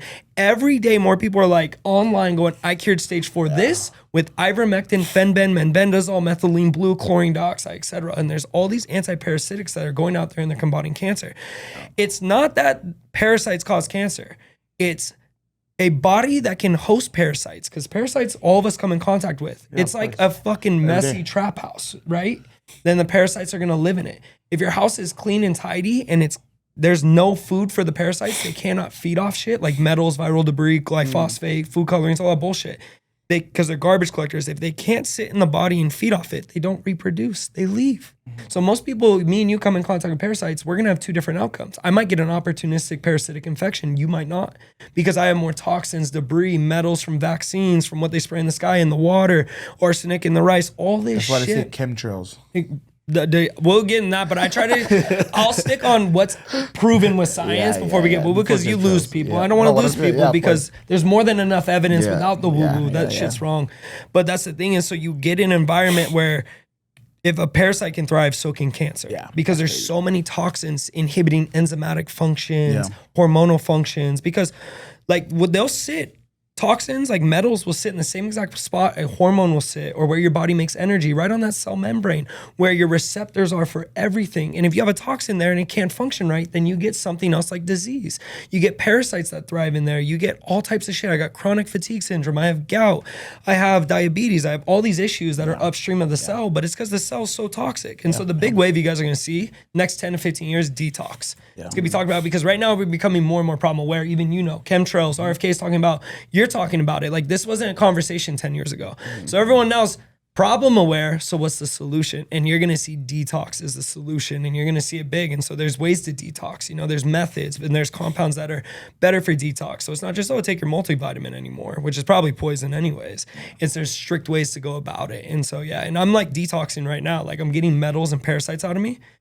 Brother, I thought it was bullshit woo-woo until I saw what was in the toilet. And that's what is the process to detox? You want to... Is it quick? Like a quick process? Or is it like a long... No, and that's where people are going to Years, fail. bro. Years. I mean, but it's not like you got to focus like monk mode for years. Like it's a short burst of hardcore. Did you see all the monks that just tested positive for meth? It's like That helps. a third of the monks just tested out at some temple. Just for get meth. methed out, do Oh, kung rocking fu. it up there, bro? Yeah. Let's go. They're just burning it off. Oh, bro. Let's No go. wonder they just... You ever seen the videos of like the monks where they could sit and meditate and create heat Of in the course. steam? Yeah. Cut it Just off. methed out. Yeah, methed out, bro. Fuck. The one in the snow, right? The one that wear towels over their stuff, he was Yeah, cool them off. Tibetan You know what I'm monks or saying? whatever. Oh, bro. I saw the one that's sitting in the Bring 'em middle in. of like the mountains in the snow. He said the monks are doing meth, bro. Bro, that is swear to amazing. God. I get Oh, it bro. now. Jamie, pull it up. Jamie, pull it up, yeah. That's fucking hilarious. Oh, bro. But it's a short sprint to detox, and then it's a long, like, ongoing cleanup. But I was just showing Poi, like, if you do it proper, it, bro. and nobody knows how to do it proper. And there's What did you piss out like a staple or something? No. I had worms come out though. A worm out of your dick? Bro, there's worms No, in it. not my dick. Oh, No, it was his just ass. that was chlamydia one time. No, no, I had Antibiotics worms. fixes that, yeah. STD free since Bro, did you 93. imagine Let's a go. worm coming out of your dick? Yeah, no, that's gotta that's tickle. insane. Well, you've seen like the worms come out of like dogs before and Yeah. everything. Like it's insane how big Oh, they out of your get. butt? Yeah. No, it has to have. You got there's worms for That's what sure. tapeworms, right? yeah. Tapeworms, that's a Yeah.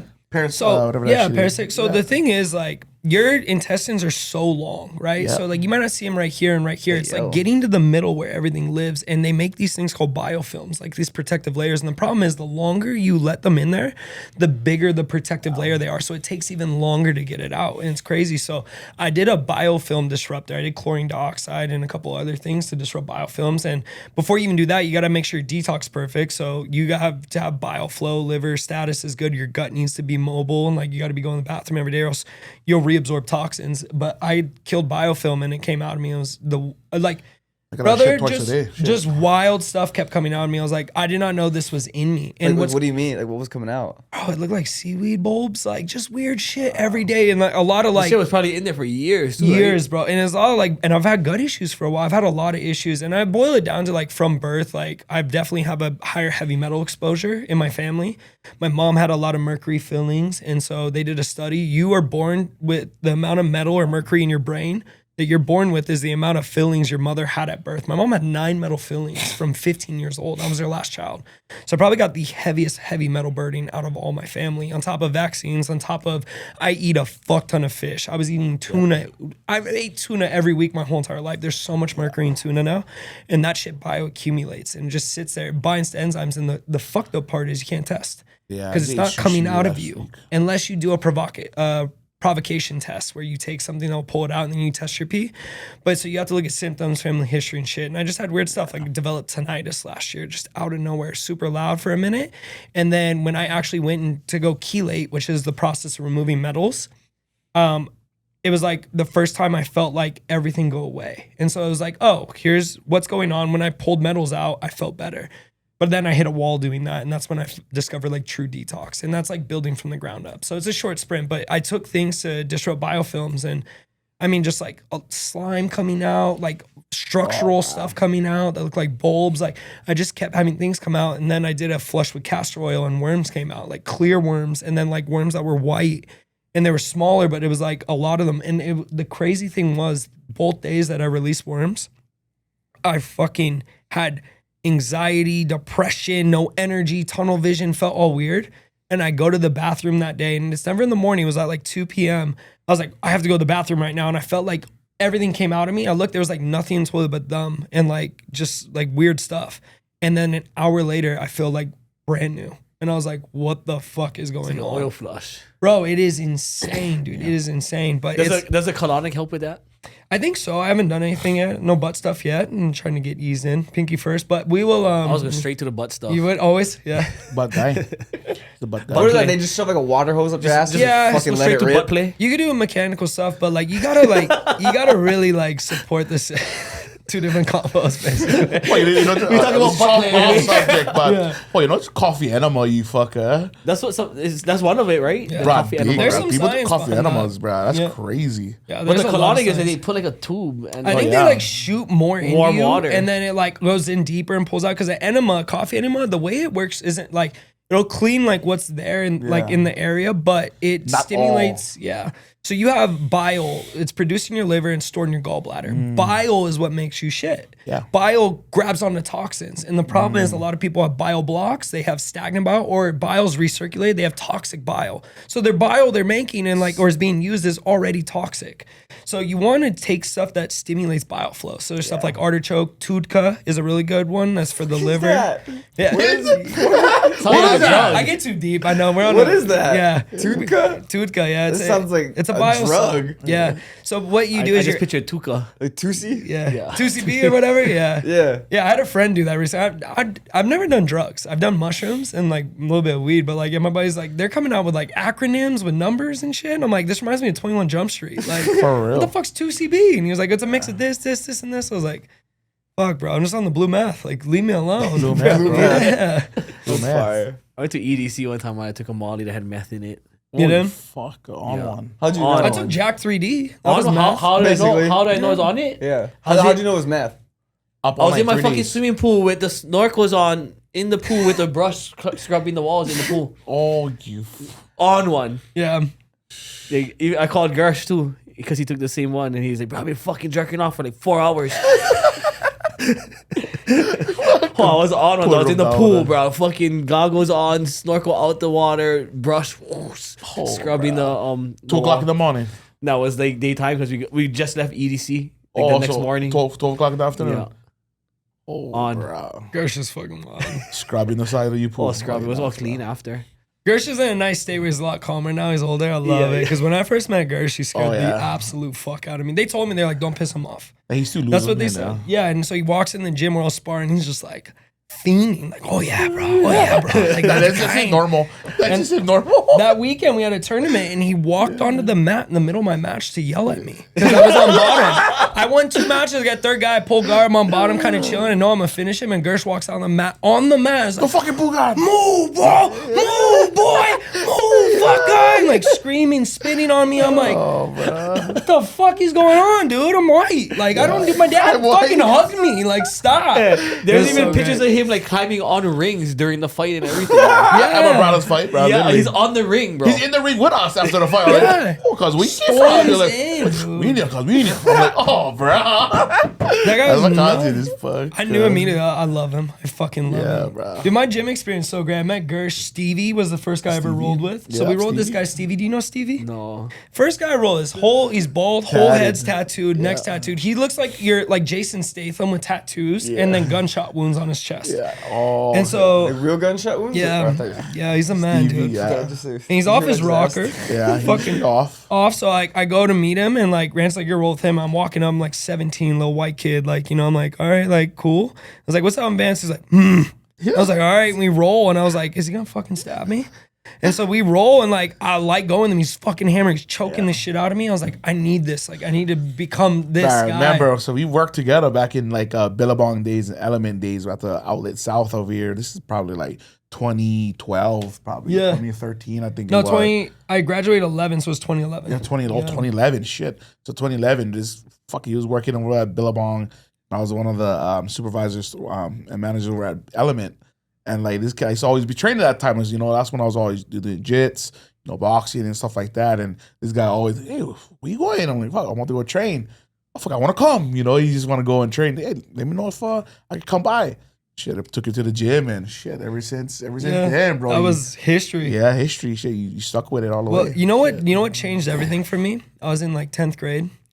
And I got in a fight in 8th grade, and like I swung, and it was cool. And then I graduated like 5'7". I grew like 2 inches after I graduated. I was real small, and I'm still 5'7". Me too. and I went to the park. These kids were gonna fight after school, and we drove to the park. They roll up, they get there, they get shirtless, they argue, they don't fight, and they left. And I was like, what the fuck is this? And I was like. And everyone's like, oh, like acting hard at school and shit. And I was watching Pride a lot. So I was watching Fight. And I remember I watched Pride got me into MMA. But then I watched street fight videos. I was like, well, I want to like scratch the itch. And I kept finding Hawaiian street fights. And I was watching bros. Scraps. Bro, I was watching leg kicks. I was watching jabs. I was watching feints. And I was like, and I realized how big of pussies kids were in my school. And like, how like different it was in Hawaii and they fought. And I just got it. Like I watched it and I just mentally clicked. And after I watched that, I started just swinging. Like if someone talks shit, I swung. Cause I was like, that's what they do and they're fine. So I was like, fuck, it removed the barrier. So all that fear fighting, shirt off, and then us arguing and waiting for someone to push, I just started chinning. I was just like, fuck it. So I was like, talk shit. I was like, that's what? That's what it was, bro. Back in the day, it was growing up. Yeah, that's it. Right, I never going to watch this guy fight at Tough Enough.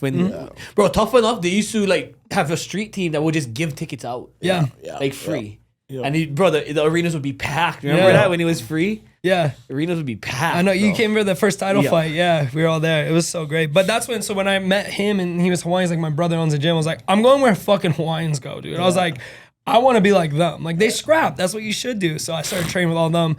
Roll with Stevie first time, meet Gersh. I was like, I'm fucking home because I was so scared. But like, it was like that deep voice in me was like, just stay here because you'll be a monster in like 3 years. Just stay here and deal with it. And I did. And it was fucking best thing ever, dude. Because it was just different. And then we started hanging out with them. I was like, all right, I got to fit in. So I was swinging. I still got a 10-year ban on Fremont right now. I'm waiting for it to go all the way out. And then I'm going to get another 10-year. And we're just going to go every decade.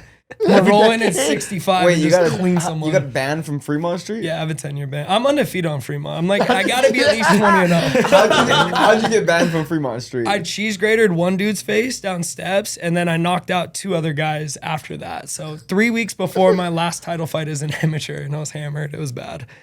It was good. It was fun. I mean, it was cool. Cool. Now, can I go down combos? That was all. We used to scuffle. Like 2 a.m. on Fremont is a war zone. Like you're gonna scuffle down there. Because it's just the bad crowd, And like back then, dude, when I used to cut to 135 and I couldn't grow a beard proper, like now people ask me, like, are you a fighter? And I'm skinny as fuck right now. I used to have 10 more pounds than this. Yeah, used to be. And I'm just like, yeah, but back then, like, I just looked like I had a trust fund. And I just do my thing. And people didn't like that I was like having fun a lot because I can dance, I can boogie, I'm energetic. And it was always, I knew when the thuggest dude was like getting pissed being around me. And the second was like they pull their shit up and try to flex. I was like, you sure? And then you clean them. And that look on their face from like, I'm going to fucking kill you, intimidation, alpha male to like, I think I fucked up. Like, I get off on that shit. Fuck around and find out, look. It's like every 90s action movie when Jackie Chan's walking around and he just wah, wah, wah, and he beats up the Yakuza guy. I live for that shit, dude. So I'd get off on that when I was younger. Now I'm chilling, dude. And I see too many people get shot on Twitter. So I'm like, nowadays, bro, it's different. Shit. Yeah. It definitely is everybody different. The amount of people that have guns now compared to before. I carry I carry everywhere. Like, look at that YouTube. Fucking right in front of Bellagio. Oh my god, that was retarded. Yeah. You never see the interview and his news thing? He was like, "I'm innocent." Yeah. And all the comments like, "Nah, dog." Like, he was on live, bro. You're like on stream, bro. Yeah. Like, you were streaming and he was caught streaming in 3D, dog. Like, Caught me in the bathroom. Yeah, It wasn't me. exactly. And he's like, "I'm innocent." Okay, bro. Yeah, bro drove around looking for him, found him, shot him on site. And the wife, right? And the wife. Dusted the wife and dusted him, bro. Dusted him first, then shot the wife after. Yeah. Right after, bro. Crazy. I'm not 20 and bulletproof anymore. Nah, that's still. They ain't got enough subscribers to be doing all that, bro. Nah, bro. I know, yeah. They weren't even like big in the game either. I don't even know if their channels was monetized Hey, yet, yeah, bro. bro. You're one viral video away from Yeah. freedom financially. Yeah. He just took it the wrong way. Yeah. So, Literally, No freedom. no freedom at all. it's wild. Yeah, it's nuts, bro. Didn't Sticky Icky blow up off Yeah, I of... want to hear. No, for sure. Yeah, is honestly was a viral video, bro. The scavenger hunt one. What was the idea behind it? Did you had seen it somewhere first? Or I did. you? Yeah, it was. I saw it out in Europe first. Like this is like 2 years ago, literally 2 years ago, and yeah, I saw a guy in Europe doing it with just a piece of tape, and you know, I kind of saw that, but you know, I wanted to give back in some sort of way, you know what I mean, because we get the support. But yeah, we just, you know, I told my team, like, hey, we have a mascot somewhat, and let's play it off of that, put a sticker on it, and slap it somewhere to see if, you know, if it goes right, cool. If it, you know, if it goes well, then awesome. And then yeah, bro, it went viral. The first video, it went over almost 10,000 likes, and we had over almost like 250,000 views, like right off the rip of Instagram, and we just kept the fire hitting. The first thing, you know, hit off, and then we had sales, bro. Like not crazy sales like this guy, 6 figures, but man, we had some good days. You know, closer to 4 or 5 grand, you know, a day. You know, we had like 10 grand. You know, after the one video you put, we got orders. You know, it started coming in, and then you know, marketing only $100. You know, you put it on there. Put it on there, and then it drove attention to people and put eyes on the post, and we're going viral. It was all over the news and all of the stuff happening. So I said, you know, looked at it and turned into a little, you know, marketing, you know, thing what we do for our stuff. So I love watching people do shit like that and like trying to learn, and I also love watching people are failing, see what they're doing. exactly. You know? 'Cause Tweak it. you got to quantify what we're doing here. Like we're letting people know who we are and what we do, and we have the easiest fucking messenger system out there, social media. Social media is free, bro. But you have to communicate in a certain way. And how do you do that? And so 100%. like I saw this girl's Instagram yesterday, and she's trying to be a fitness influencer, and she's like, you are not self-destructing because of this. You're self-destructing because of this. Blah, blah, blah. I'm like, you have 300 followers. Stop talking like a point of authority. Like, just tell us what you experience. You know, like, there's so many ways you can go about it. Your experience. No, for sure. Yeah. And so when I see, like, what For Boy your did. journey. Yeah. I always tell people if you can tell your journey, then that's a really good story in itself. If you, especially if like a fitness influencer, and you can have the journey and the results. Yeah. You might as well for get sure. fat first on purpose, yeah? Just kind of like show a little bit better transformation. Yeah, that's not bad. That's what I did. Do you see Ian's fucking transformation? Oh yeah, Bro. Bro, I felt like he did that shit on purpose. Yeah. The gain of I know, we kind of got on the Hey, push transformation. it out, push it out. Bad Oh, that was it. Bro, he's on the transformation. We kind of started like, I started a little after him, but I'm like, bro, Yeah. your fucking abs on the sides and everything is coming out. Like, what the fuck? I'll get there one day. One Yeah. day.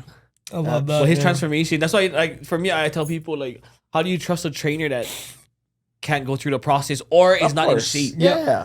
Like, when you walk into a gym and you see, like, a trainer, like, Bro. training, and I'm This like, happened bro, this why would last you even week. trust that trainer? Bro, last week, dude, I'm not, you know, had a girl at US. The trainer, like, you know, kind of heavy set girl, and the trainer was bigger than her, bro. And then, like, me and my brother was training. I'm looking at it. I'm like, how would you ever listen to someone like that? Tort If their they're training 2 times, systems. bro. 2 times bigger than me. Like, why would I listen to you? And she's making her do cardio, and she's standing on the side. This guy And never, I'm like, this oh guy never my did God. cardio in his life. Bruh, Yeah. there was a girl on girl, and okay, bro, Bro. I can understand, but Yeah. I'm like, oh, bro, yeah, okay, I mean, it's- whatever, you know, whatever, you know, suits your I bro. don't understand why you would find a trainer that's not Yeah. in shape, bro. It's like a Yeah. business coach's bro. It's the same exact analogy, but it's the truth. It's like, how are you? Everyone knows what to do, but like, there's difference with experience, Yeah. you know?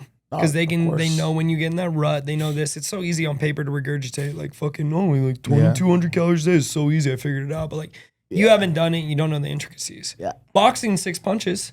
Why would you have a trainer who's never fought? You Yeah, know, 100%. bro. You know what blows my mind? I think he's good now. But when Eric Nixick first blew up, the guy's never fought, and he's an MMA coach. Yeah. I'm like, what the fuck is going on here? And I guess like Years of their result- repetition. You know, Yeah, years exactly. of repetition and being around in there. Yeah, but it's also Time like, studying the game. Yeah. really that's what it. I'm saying, exactly. which he, Time dude, studying the Years of game. repetition. yeah, and he's doing it. So I got like, at first I was like, kind of like, fuck, that's not gonna work, and he did it. So obviously there's ways around it. You don't need it, but like, yeah, that's like a big thing I want to know. Is my coach has been in that fire before. Like he knows what the fuck's going on. You know, No, for sure. it's different in there. You know, you can only explain it, but you have to feel it. You know, Yeah. but No, for sure. yeah, he's one of them 100%. for sure. I was like, fuck, didn't think that was gonna happen. No, he's doing good. So Oh yeah, he got killers now. And you know who's up? Well, shout out to obviously. I don't know if you guys had him on here yet, Maki.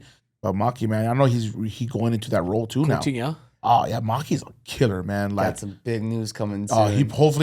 He's got some big news coming soon. soon. Okay, well, for him, man, I seen like I was one of his first. You know, when he first moved up, I sponsored him too. I remember when he was big too before, yeah. Right, he's a big boy. Yeah, he was probably 2-something heavyweight, at least. And then when he first moved to Vegas, I know one of my buddies, Vasco, they introduced us to him, and I helped. You know, I guess right before or right after his Contender Series fight when he body shotted the guy, and ever since I saw that, okay, let me sponsor him, and but yeah, ever since watching his trials and tribulations through his MMA career. And he's such an awesome brother, bro. You know, he's so cool, bro, about, you know, for his family and for the Lord and stuff like that. And I can resemble seeing me with him and he get down. You know, he fights and stuff like that. But watching him transition to the whole role of seeing him coaching now, bro, it's one of the best striking coaches out there. And he knows. Right now. Like I said, he's been through it. Yeah. He's been through the fire, and watching him just put it together with those guys that he's been training on his social media, all that stuff, I know he's going to be somebody great, bro. We talk about it too, even with, because, you know, Brad Tavares always comes on here. Brad, so we always talk about that transition too. Yeah, bro. It's crazy. It's just crazy. We know what else you can do. You know, you've been fighting all your life, but doing it and applying it to the coaching side, coaching is not easy too, I'm sure. And him doing it, it's just good to see, bro. I think I can talk about when I was at the gym with Maki not too long ago at Extreme Couture. We were talking about Puna dropping from 185 to 170 and looking dominant right now. Dominant, like, still power in the hands. Looks like a welterweight Habib right now at 170. So I was talking to Maki about it. He's been doing the triathlons, a lot of cardio stuff recently. He's adjusted his diet, and he can make 170 now. Oh, so you think he's going to get back in the ring? He will be coming back at 170 soon in that promotion. Wow. Right, he was a big boy, bro. 2-something, probably 230, 240. If I could go back, I would get fat right after high school. Or in high school, as fat as I fucking couldn't lose it because I trained with Volk, and Volk used to be like 200. Now he's fighting 145, 155.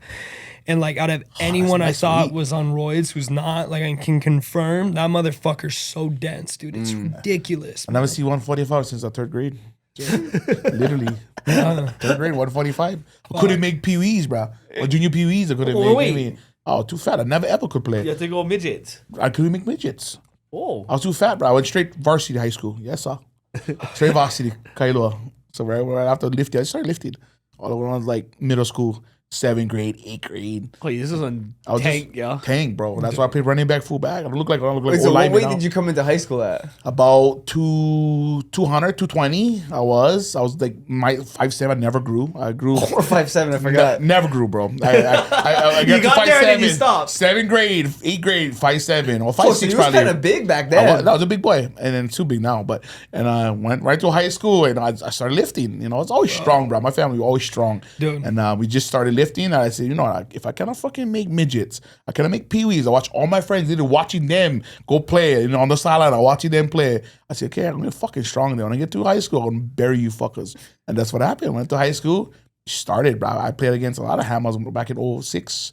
07, and then came up here, bro. Bro, Poi is like we were talking about before. He's an athletic man in a big body. It's insane. When we box, like I box big guys that can move around him. It's like he's moving with me. I was like, what? Oh, you got that? You got light feet? Yeah, I can move. You got rhythm. He videos. He can move his shit. I get some good feet. Always had good footwork. You know, always had to have the footwork for the position I played. Like I said, I played running back, fullback. I played and stuff like that, and always have to have that good footwork, bro. Yeah. But Justin wasn't taking a fight. Yeah, down in Florida. I told him, let me coach you since I've never been one coach. And Pretty soon? I'm going to let him corner. Wait, I got fight? I think I will in He been fighting, bro. He been fighting too for years, bro. Oh, you have to. You have to. But I thought, let me corner you. Only thing I want to say is fire first. Fire first. I got any combos though. You know, just fire, boy. fucking fire. Get the fuck up, Justin. Get up. I'll be like the guy on the MMA on the ground. Joe, hold on, stop punching me in my face. I'm trying to get up. But I've been up to like, when I played college football, I was up to like 230, 240. Yeah, bro. Oh, wow. So you got density behind you lost plenty of weight too, bro. Yeah. Where you played at? Well, I went football. I was like, I played 225, 230. And then when I was bulking up for my sophomore year, I left before I got kicked out. But I was like 240. What school? What school you went to? Mayville State up in North Dakota, and then I was transferring to University North of Dakota. You went to North Dakota? You went to north of, so they're down in Fargo. We were up in Grand Forks. Oh, okay. I was supposed to go Dickinson, not Dickinson. Oh, Dickinson State. So we actually, Yeah. when I was at an NAI school, Mayville State, we played Yeah. against them. So I was supposed to go there, but I played JUCO up in Shasta first in Reading. Okay. Get myself going. Yep, and, yep. and then I had a partial scholarship to Northern Iowa. Okay, the good school too. Yeah, they're pretty good back then. They could say I pay for your, some of your living and stuff like that. Yeah, but yeah. I thought to myself, dude, why the fuck I want to go in Northern Iowa? Like, the snow, fucking 80% of the year. Is there and a shit, lot like- of good wrestlers come from? Oh yeah, hammers, bro. Hammers. Pennsylvania, Ohio, Yeah, Iowa. hammers, Midwest. bro. Yeah, My main bro. teammate's a Pittsburgh wrestler. Yeah. He's Killers. he's got like chromosome strength. It's insane, dude. Insane. They're just never heard it Bro, called that wrestlers before. alone, bro. You know what I'm talking about, though. You know exactly what I'm talking about. You just can't say the word, yeah. He's smart. Retard. You know how many podcasts this guy, he know how to maneuver them. I don't give a shit. Chromosome. Yeah. No, but with the rest, honestly, we just watched Fargo. Bleep was it that, used, please. 16U or 17U, the youth Fargo out here. I mean, out in the East Coast, man. There's some killers, bro. Like Bo Bassett, all those kids that's growing up now. But only had, I think, one Nevada kid out here that made it 16U out here Okay. out of like the whole whole state, bro, the whole country. Like Nevada is up and coming somewhat. So Yeah. Well, hopefully- it's still a new city too. It Vegas, you know what I mean? is, Vegas but isn't that old I if you coach really a think youth about it, program right? out here. That's why for wrestling youth program, it's the LV Bears. And watching these kids grow up, man, I said we're getting there as a state, like wrestlers, hammers, and all that. I But, heard man, Justin James has had a couple good kids. Justin James, what's cool? Yeah. UFC guy, yeah. Well, UFC from coaches, I think Gold Rush. Is he still based out of Extreme? I think he's He still, was for a while. I don't know He anymore. probably with Gold Rush. Got to be probably Gold Rush. They're killers, man. Gold Rush. I know they're affiliated with Extreme some way. I know a lot of the fighters, a lot of their kids go to Gold Rush, but Gold Rush is a killer His program. cow. too. I forget. I know the guy over at Gold Rush. Yeah, Yeah, it's it's legit. he was All American. Yeah. He was I'm doing a brain fight right now. I forget his damn name. Bro, I wrestled what's his name? RB whatever. You know what I'm talking about? Which one? Kid out of Pitt. He's like 125 or 123 or Okay. RB. I think his name. I forget. Roman Bravo, young RBY. Why does this sound familiar? Bro, he's out like of Extreme. hammered. No. He comes in. He was training with Brendan Loughnane, the European PFL guy, the Okay. English guy. But anyways, I roll with him. Okay. That's cool. What position you play, bro? Football. Fuck. So I'll they're not- box I the was a shit out of defensive him. end. Use a DM. Fuck. bro. At the time I was still running like a 4.7, but I could squat like Ooh. 450, bench Fast like I do almost it 400. 4.9. Fuck, that was the fastest I ever ran in before it's broke. 4.9. That's it. 230, 235, right? Just 4.9. bust. I love what Ranson used to say. 5 to 10 yards. I get. That's it. I give you 5 to 10 Same, yards. same. That's it. I was fast as DBs at 5 to 10 yards. Bruh, anything after those 10 yards, a trailer not getting on horse about. No more 6 years. No more 6 years. I was I'm gonna give balding, you- bro. I won't give you your yards. Oh, bruh. I give you the dirty work. Were you bruh, like, that's were you it. an all-star? Yeah, well, yeah. That's my, That's my favorite guy for watch. But bro. Jerome Bettis, that was my idol. So Bettis, that's why I wore all-star. number 36. When I moved up here, they call me the Pineapple Express, bro. I give you the 2-3 yards. You first thought I'll pound that fucking rock. You ain't stopping me in 2-3 yards.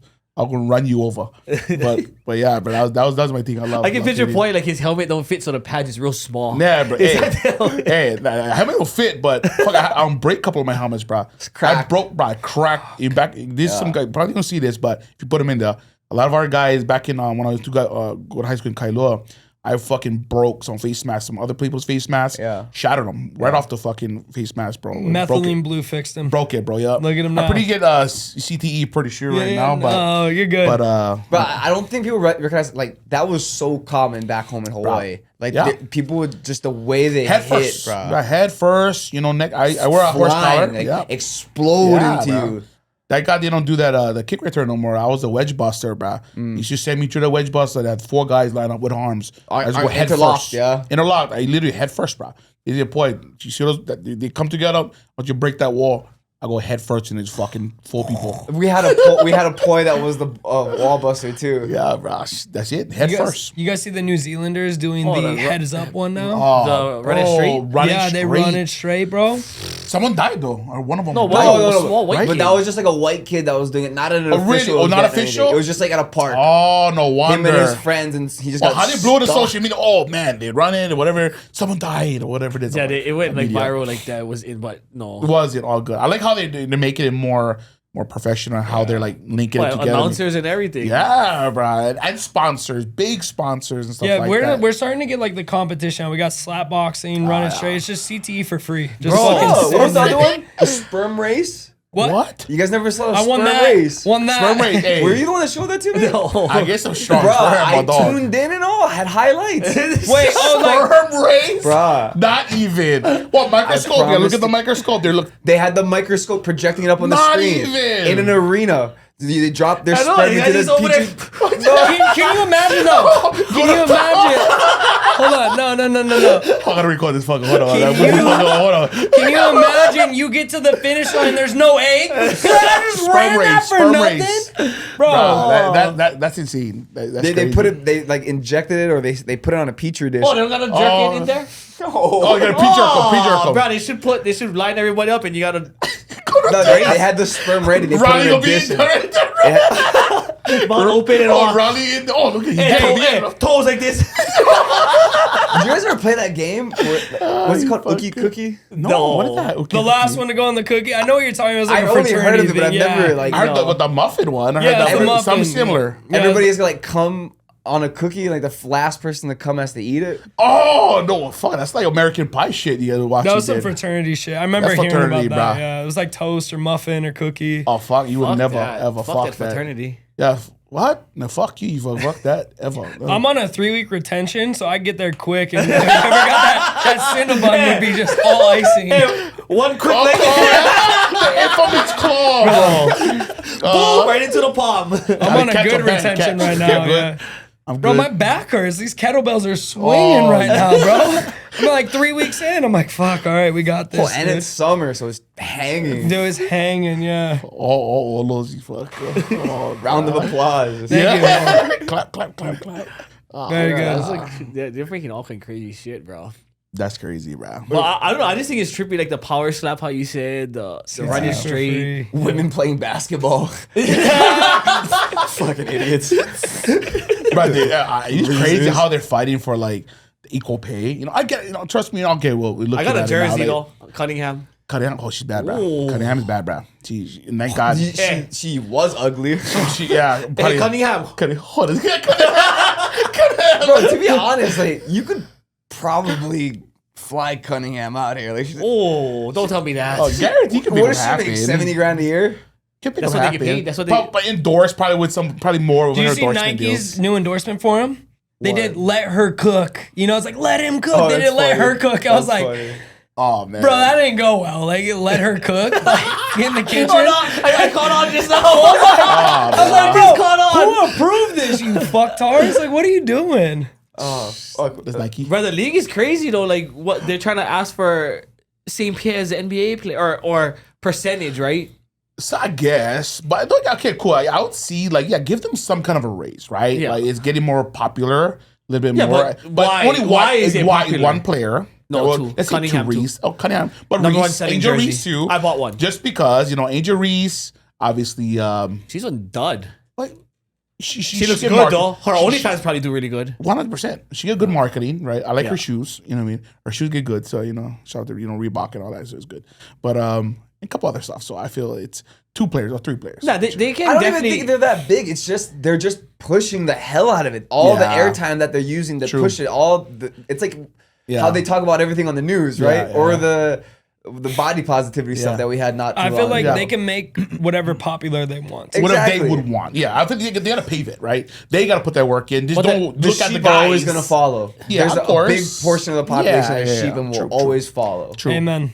True. Yeah. No, I agree. Like, I watch the games. Not. I only watch Indiana Fever games, though. No, exactly. Indiana Bro, got do it. you actually Kidding. watch Yeah, I that? watch the game. There's no Okay, way. Indiana you got watch it. it. well, Just because of since Caitlyn. Clark I got- watch it because of Caitlyn. Yeah, but she's been hurt, so I haven't been watching. But Yeah. Well, Cunningham been hurt too. no, Also, why you not watching? I just watch highlights Okay, let's get when. That's Yes, what, man. you Clark don't. is That's not what I'm like. You don't watch the game. No, I watch the game. Like, When the I actual watch the game. actual game when Clark is playing. I probably watch then maybe if like she's 4 not games playing, I out watch of the the year, highlights. out of the season. I probably watch and I watch the playoffs. game. I The watched. full game. Yeah, I watch the game. Undivided attention, like in front of the Well, TV. I'm not. bowl of Like, I'm not popcorn. gonna sit there and just I'm doing other shit while the game is on. But I'm not gonna like watch like Just like, no, you just watching Cunningham. I just don't get. I've never seen. Yeah. I've never walked in on somebody watching the WNBA. Yeah, because before. fuck it, when you watch Caitlin Clark playing, she's bombing from far, Yeah. so it's kind of exciting sure. to watch. And she's breaking That's why ankles. the only reason I watch and was Caitlin Clark. She's breaking some of her first ankles. She sport games. fucking like Yeah. she has handles. You never ever watched Caitlin play? I've seen her play. Yeah. Pretty fucking fun. Yeah, she makes it Like fun. when she was at Iowa, Yeah. that was electric as fuck. Yep. But What happened to the steroid Olympics? It Remember should- that was about to happen? Yeah, I saw that too. You know what's gonna be funny when they do the steroid Olympics and none of the world records get broken, and you start looking at the real Olympics like, you saw that one swimmer. Interesting. That one swimmer that he's doing the steroid Olympic. Oh, yeah. And he's fucking jacked. bro. Really? I Like, love he was it. like, they showed when he's at Olympics before, and he's just like, the swimmer build, and then they had the steroid build, and he was like, just going. Yoked. yeah. I have a But hard I think that time would with that make it because slower, right? what if it's just the genetic potential of the guys that are in the Olympics is that much higher than those in the enhanced games? I just think there's too much on the line, and too many people have been caught, and there's too much evidence that they're already enhanced, like fighting. So do you even think guys at like the top of the UFC, NFL, NBA, MLB? yes, Bro. all of them. Bro, but 90%. even when UFC, you watch, definitely now because they got rid of USADA. USADA did a good job enough, but Yeah, to keep it clean. oh yeah, Yoel and Paulo. Real good, yeah. Oh, they're just there. Sean Strickland, second USADA goes away. He gets like 10 pounds of like nice thick upper chest going. And it's like, come on. Like, no, they're all on it, like for sure. And it's like, I like roided out Vitor. yeah, bro. Everybody like, did. bro, that's like just That's why let Prime him. was so good. Yeah. But everybody for sure, especially in the And other head sports. kicks, but Like I have it confirmed because I know some of the guys. I talked to them for sure. The UFC guys for sure, just because. But don't you know some that aren't on it? Like, I know some Volk's guys not. in the NFL that are like not on it that are. So Volk told me Izzy's not. Okay, like there's definitely these are outliers who are great, you know, and like they aren't, but like majority are is the thing. And I think like the greats some type of are. format of it, right? Yeah. Some form like Yeah. There's all Well, different like- types as well. Yeah, exactly. Well, let's just put it this way. You can right now go to China and you can test compounds that are 1 or 2 molecules off of trenbolone. And you can try that's the to best one. I love recreate tren that has the same systemic effect as tren without the same chemical compound. So you can call it, you know, it would So be it like called won't pop, T2 and you won't pop. So you need a compounding chemist to do that. Kamaru Usman's brother is a compounding chemist. It's like, So he can make designer drugs that are 1 or 2 metabolites off of what trenbolone is, so you get the same effects they can't test for. And it's like, okay, what's really going on here, you know? So like it goes deep. Now when you have your national pride on the line and they're throwing hundreds or millions of dollars into it, and that's what Icarus was about. Like you see how deep it goes. Why Russia is banned from the Olympics, because it's always the drug testers catching up to the drugs, and that's like the whole thing. But like you got to think when you have millions and millions on the line, like these guys aren't going to play it to chance. Like fuck no, dude. Like without a doubt. So 100% they're on these compounds without a doubt, dude. But like there's few aren't. Like I firmly believe Volk is not. Like I said, like I've talked to him and he tells me Izzy's not, but I think Adesanya is on it. I definitely do. Like, and if I talk to Izzy, I would too. You don't get gyno. Right. You just don't get gyno unless Out of shit's- nowhere. Out of nowhere unless shit's really, really, really, really, really wrong How health wise. wrecked would your hormones have to be though to Yeah. get gyno? You know what I mean? Exactly. It doesn't take much. Yeah, No, I mean, from there's experience. yeah. From experience. Naturally. Oh, that's He's just sitting here with 2 wet marks. He's like, not a lot, honestly. Well, a lot of But- times, like in colleges too, they don't know their dietitians are feeding them. Yeah, you're right. Yeah. SARM. No, thorough. Yeah. That's pro like, what is hormones. his, Yeah. what is, the fucking Cuban, fuck, what is his name? The Cuban. You Well, know like- Romero. Yeah, Romero, Yeah, right? They was Romero. getting fed shit and didn't even know what it was, right? And when there was Sure. Where they're wrestling. And Canelo was eating horse meat. Like, get the fuck Yeah, out of here. There's millions on the line. I get it. But I don't know. Like talking about sports, but I did like the steroid days of baseball. Bro, I love Oh, the yeah, steroids yeah. day of Bo pride. Jackson. Mark McGuire. Mark McGuire. That was like the athletic heyday days, the A days of Mark McGuire. That was a But remember fucking when they was days. going for that home run record run Yeah. and had Sammy Sosa, Mark Yeah. McGuire, and Yeah. Barry Bonds, right? They have them on Netflix. One of them for what is that name that owns the car washes out here? What is that name? Jose Canseco. Yeah, Conseco. One of the biggest juice heads of all Yeah, time. bro. He was huge on it, bro. The Canseco brothers? Yeah. Come bro. on. Yeah, bro. Bro, you know, Forearms like bro, freaking Jose- flies. yeah. Bro, I saw him in LVAC one day, and I didn't know he was that big. Yeah, bro.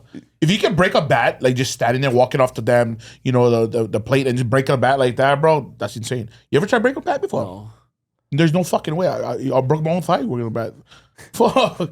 That's hard Bo to Jackson do. used to just That's exact on his head over the Yeah. fucking helmet. Bang. Bro. That's insane. Tenshin Nasukawa holds the record for most bats broken in a minute because he kicked through them. Japanese kickboxer. Insane. Thank you. I love my shins. Yeah.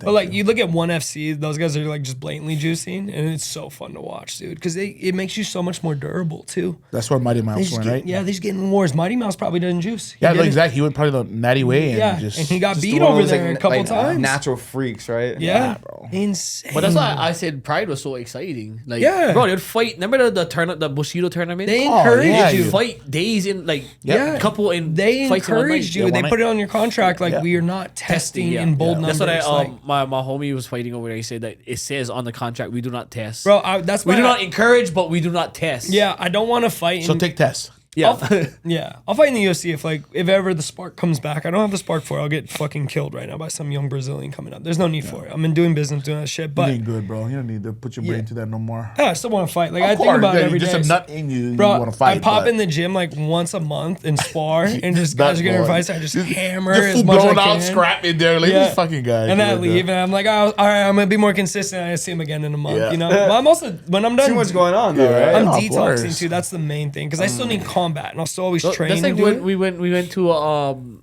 we had a meeting at Toyota. What's Yeah. his name? He gave up his his rock career to become a John salesman, Barr. John Barr. But now that he's like really successful, the music is pulling him back, and now Yeah. he's doing music again. Nice. The love of it. Yeah, of course. But that point I'm getting at is I want to still fight in Japan. That's like my goal. I want to fight in Japan. I want to be juiced to the gills. I want to go. I want to see how good I am on juice, dude. That's insane. But you already look like a genetic freak. Not right now, but yeah, Before. exactly. What You know what? organization are you talking about fighting? Ryzen. So you do think they do juice in Ryzen? Japan for sure. Did you just hear my speech? yeah, for sure. Japan, yeah, they're juicy. My buddy Shorty just fought there. That's why I was speaking. love it. He got Yeah. robbed. Yeah, dude, my boy Spike fights over there too, and just like tough decisions. But yeah, they're juicing guaranteed. So yeah, I would gladly juice. Is the Yakuza still running that? I think so. that's what I Sure. thought. Yeah, I think it's a little under the table pay. It's how it's like. Here's your cash. Try to get it home, or just spend it out there. Forget who it was. It was one of the old school heavyweights was fighting out there. He didn't want to bring the cash home because it was like a struggle. So he would just stay there and party for blow all like the cash? 3 weeks after, and then go back to train camp, keep doing it over and over again. Like just have like orgies and shit. We're talking about Pride. Dude, That's probably Rampage. Rampage No, it Jackson's wasn't, but recent Because Rampage turn, likes though. his Asian girls too. But Right? Oh, his, yeah. his recent turn into streaming, bro. Oh, Yeah, yeah. it's so Clipping fun. is Hilarious, bro. Yeah, him and Clipping's his the son. future. How he dogs his son being a vegetarian or vegan. Like, eat this meat, bro. Please, this girl about to give me some pussy right now. If you just eat this meat, Put You're this like, meat in "Bro?" your mouth so I can put my meat in her. Exactly, bro. It's Like, hilarious. He's better than Yeah. than anything scripted A lot of the other on- streamers, Yeah. yeah. He's always been naturally funny. like that. He's always That's been why. funny too, Yeah. right? So a lot of the hilarious. interviews, him humping the reporters, like, Oh my you know god, what I that's mean? so classic. I beat off to that back in the day. Oh, yeah, she knows. Okay. What? Clawing. Squid Day bro. Squid Day. Sticky Icky days, Promise, bro. I was Squid Days. Oh, bro. How long did it take for you to realize he was doing it wrong? I gotta Bro, piss. forever. I'm fine. I'll be right Forever. back. I think I started like the more I had internet access. Yeah. And then like you know like when the guys like Live wire days. you know that like the guys are getting themselves ready to get in there, right? Like, oh, that's Weird. Why is he He's like, doing it? why is the guy doing it weird? he the one. He's doing it all wrong. You're supposed to claw it. You're supposed to do that. Oh, bro. That's hilarious. Do you think before we get out of here, Max Holloway, Ilya Topuria, is that a fight we're gonna see again? I think so. Yeah. But, obviously love for Max all day. That's for our people. But, fuck, man, if you don't get his head off that line, oh, my God, bro. Like, That's the thing, you gotta keep it off the line for 25 minutes straight. yeah, exactly, man. He And was doing a good job. This past before. fight, he was doing really good. Well, this fight, he was leaving him in some No, rounds. Second no. When round, he, Yep. the first fourth round, Yeah. third round, fourth round, bro, he's leave him. Like, No, right but- on the line, bro, and he just get caught. when he did fight Topuria. No, but he's saying with Dustin Poirier. No, yeah, going with Dustin, Oh. I was talking about, but going on, if you're gonna fight another round or another fight with Ilya, You can't that's the do kind that. of guy you cannot, bro. Ilya throws everything with hell intention. Like even with you see it with his damn jabs, Yeah. he's throwing everything with his damn, especially his twos and anything he throws. Yeah, obviously with we saw with Charles or Oliveira, you saw what he throw with clip you. Just needs to touch your fucking head. He's gonna shake you up. I feel like there is gonna be a fight for sure, but I want to see Max at the 55. I want to see Max at 55 fight Ilya. That's what I'm Not saying 45. for the lightweight belt. 55, 'Cause yeah. Who is there ahead of Max right now at 55? Patty, what? Patty's there. I like Patty. I like Patty. The what's his damn name? Amir? No, what the fuck? Yeah, Amir. Armin. Armin. Yeah, Armin. Well, technically Justin, right? But he had just beat Justin for the BMF belt. True, but if I think Gagey still can do a run. I think Gagey can still go up there and give a hell of a fight. He needs Methylene. He'll get him. Right now for sure. I feel like he can. That's my goal is to get in. He'll give it to him or not give it to him. You know what I mean? I feel like he's gonna take it or give it. I would love to see that fight with Ilya and Justin for sure. I don't mind watching. Do you think Max takes him at 55 or is? I think Max has. I for sure think Max how he looks now. He looks good at 55. 45, he looks way better. This was the first time. Putting on. Max putting He it on. looked like a 55 or not a 45er who bulked. Yeah, but what else He telling looked chubby, him? the other one, yeah. Yeah, I was telling him, I'm like, if he goes to 55, right, fights him at 55, Ilya, if he doesn't get his head off the line, bro, that's where I feel like Dustin buzzed him. Yeah, and that's what I'm Dustin saying. can buzz him. Yes. Ilya can knock him. 100%. Yeah, Ilya's got that thump, and he's behind every punch. Like he's not like reaching. He's just in stepping so through tight, it. perfect. Oh, bro, it's amazing. His dude. rotation on those hooks, bro, is nasty, man. I respect him a lot. I hate it I did I films. hate that motherfucker, bro. I hate him. It's how I hated fucking Volk after he put Max on my motherfucker place. I'm like, oh, you bitch. But I love Volk. I know. know. We get love for Volk now. No, bro, he's the nicest we're guy. oh, motherfucker. I gave Volk I stitches still feel like before the Max won fight. the first and second one. Yeah. You're smoking crack. I think Max. Smoking I think Max took one of the fights. I think it was the. Was a close one, yeah. The But he had close plenty one. damage though. No, yeah, exactly. I think the first one he got bossed up, bro. The first fight, I think It was so close, but then the last fight, and then Volk just like skated. I was like, fuck. I think something was wrong with Max coming into that third fight. Maybe. I mean, bro, you can't fight at 45. Like, he used to blow up to like 190, 200. He still does. Bro, he's 5'11". Yeah, he's a big boy. Bro. I'll tell you a story of Volk, though, where he's like the best guy ever. I gave him stitches 6 weeks before the Max fight on accident. Wow. We were sparring, he's fucking me up, and I'm on bottom. I was like, I gotta work, like give the champ work. So I tried to shrimp real hard, my elbow nicked him. So he stands up, fat gash, and he's like, oh mate, I'm cut. He goes, is it bleeding? And I was like, yes. And he was like, was it on purpose? And I was like, no. And I was like, no. Like it wasn't. I was shrimping. He's like, oh, all's good, mate. All's good. Yeah. UFC countdowns there filming. Everyone's there filming. I'm sitting there. I'm like, fuck. So he goes in the bathroom. He watches. He's like, mate, no worries. We're gonna go get it stitched up. I'll be right back. He leaves, gets it stitched up. He's in training camp the rest of the time with stitches and shit. Didn't treat me like a dick. Was like, if anything, sure, like it's not your fault. You're okay. Like all this shit. I was out in Australia with him for his training camp. I was like, no fucking way, dude. Nicest guy ever though, but like man, family man, dude, like amazing guy. So can't hate him too bad. He grew on me for sure. Yeah, he's a nice. After the Max, he lost that twice. I hated his guts, but he grew on me after. Yeah, the he's a year. nice been guy. That's champ. why. Yeah, Bro, yeah. he's If you watch his amazing. interviews and stuff, he's a nice guy. Yeah, Bro, totally. If you didn't be in like, if like it was it went opposite, I'd be like, fuck this. Bro, exactly. how you went up and performed against Islam? That's insane, Bro. And the way, like, the other shit is just, like, not even me, but the way he took care of my friends when they were around was He's being insane, respectful, man. dude. Yeah. I felt so cool. I was like, yeah, you're going to go meet him. Like, I'm like, don't fucking bug him. Don't do that. Yeah. And then he's over there bugging them. I'm like, bro, he's the nicest fucking guy. Down to earth. We showed up to a cabana. He let all my friends in, and then he's like, "Yeah, we were hitching a ride, and this guy wanted an autograph, so letting in our Uber. He took an Uber with strangers to talk to him more. He's just a fucking man, bro. And it's not like it's not performative at all. He's just fucking just who he is, chilling, yeah. dude. He's a chiller. He's a rugby player, bro. I didn't even realize he was a rugby player. He's big. Yeah, bro. He's a big boy. He's 200 pounds, huh? 200 pounds. Yeah. How did the rumor get around that he was like 230, 240? Because he wasn't only like 200, 205. He was only 220. Okay. Only 220. Yeah, you know? 220. But no, he was up there. I forget what All it thighs, was. bro. I saw his Well, picture. he has fights at 205. I think 205, 180, 170, or 185, 170, 155, then 145. And he had one loss, and it was at like 180. And it was a decision, I think. Some crazy That was shit. the BJ Penn days, too. BJ, yeah, Fighting BJ back. used to pull those out. I saw him when he fought Rumble on the Rock, bro, back How's in BJ 05, doing now? 04. He's bad. Oh, man. Yeah, it's He needs tough. methylene blue. I wonder if that would help, huh? Bro, there's a lot of Yeah. cases of like neuropsychiatric disorders and it helping, but also He had a post, Ivermectin. a recent post. He was crying out for Dana's help. Yeah. And, all the last Fakita one? brothers. Oh, yeah. It's so sad, He's at bro. that homeless shelter. Yeah, now. the homeless shelter. No, like he's at like at a The family mom, they house have or their, it's like their another property. I At the guess. fucking compound. Bro, I felt like watching that. It's sad, man. Like watching our idols, go through that. What if he's stuff, right? man? What if they're fake? But you know what? It's crazy. He posted this video. Which one? You talk about it. I ain't No, the one talking that about said the trees. The one had the guy inside the trees watching him. Oh, they had a guy in the Bruh, tree. I actually had like. He was saying like, "Oh, there's people talking, watching me in the trees," and then fucking filmed there's a fucking guy in the tree. There was a guy. Yeah. like 3 minutes into the video at the very end. There's. I told you, look. You seen that? Oh, Yeah. See, because you gotta wonder what's going on there, you know. Yeah, It's like, and like, there's so many factors at it too. But like, Liver King's going a little rocker, but BJ seems obviously real. When I see you guys saw Liver King go off his rocker and get arrested, Yeah, man.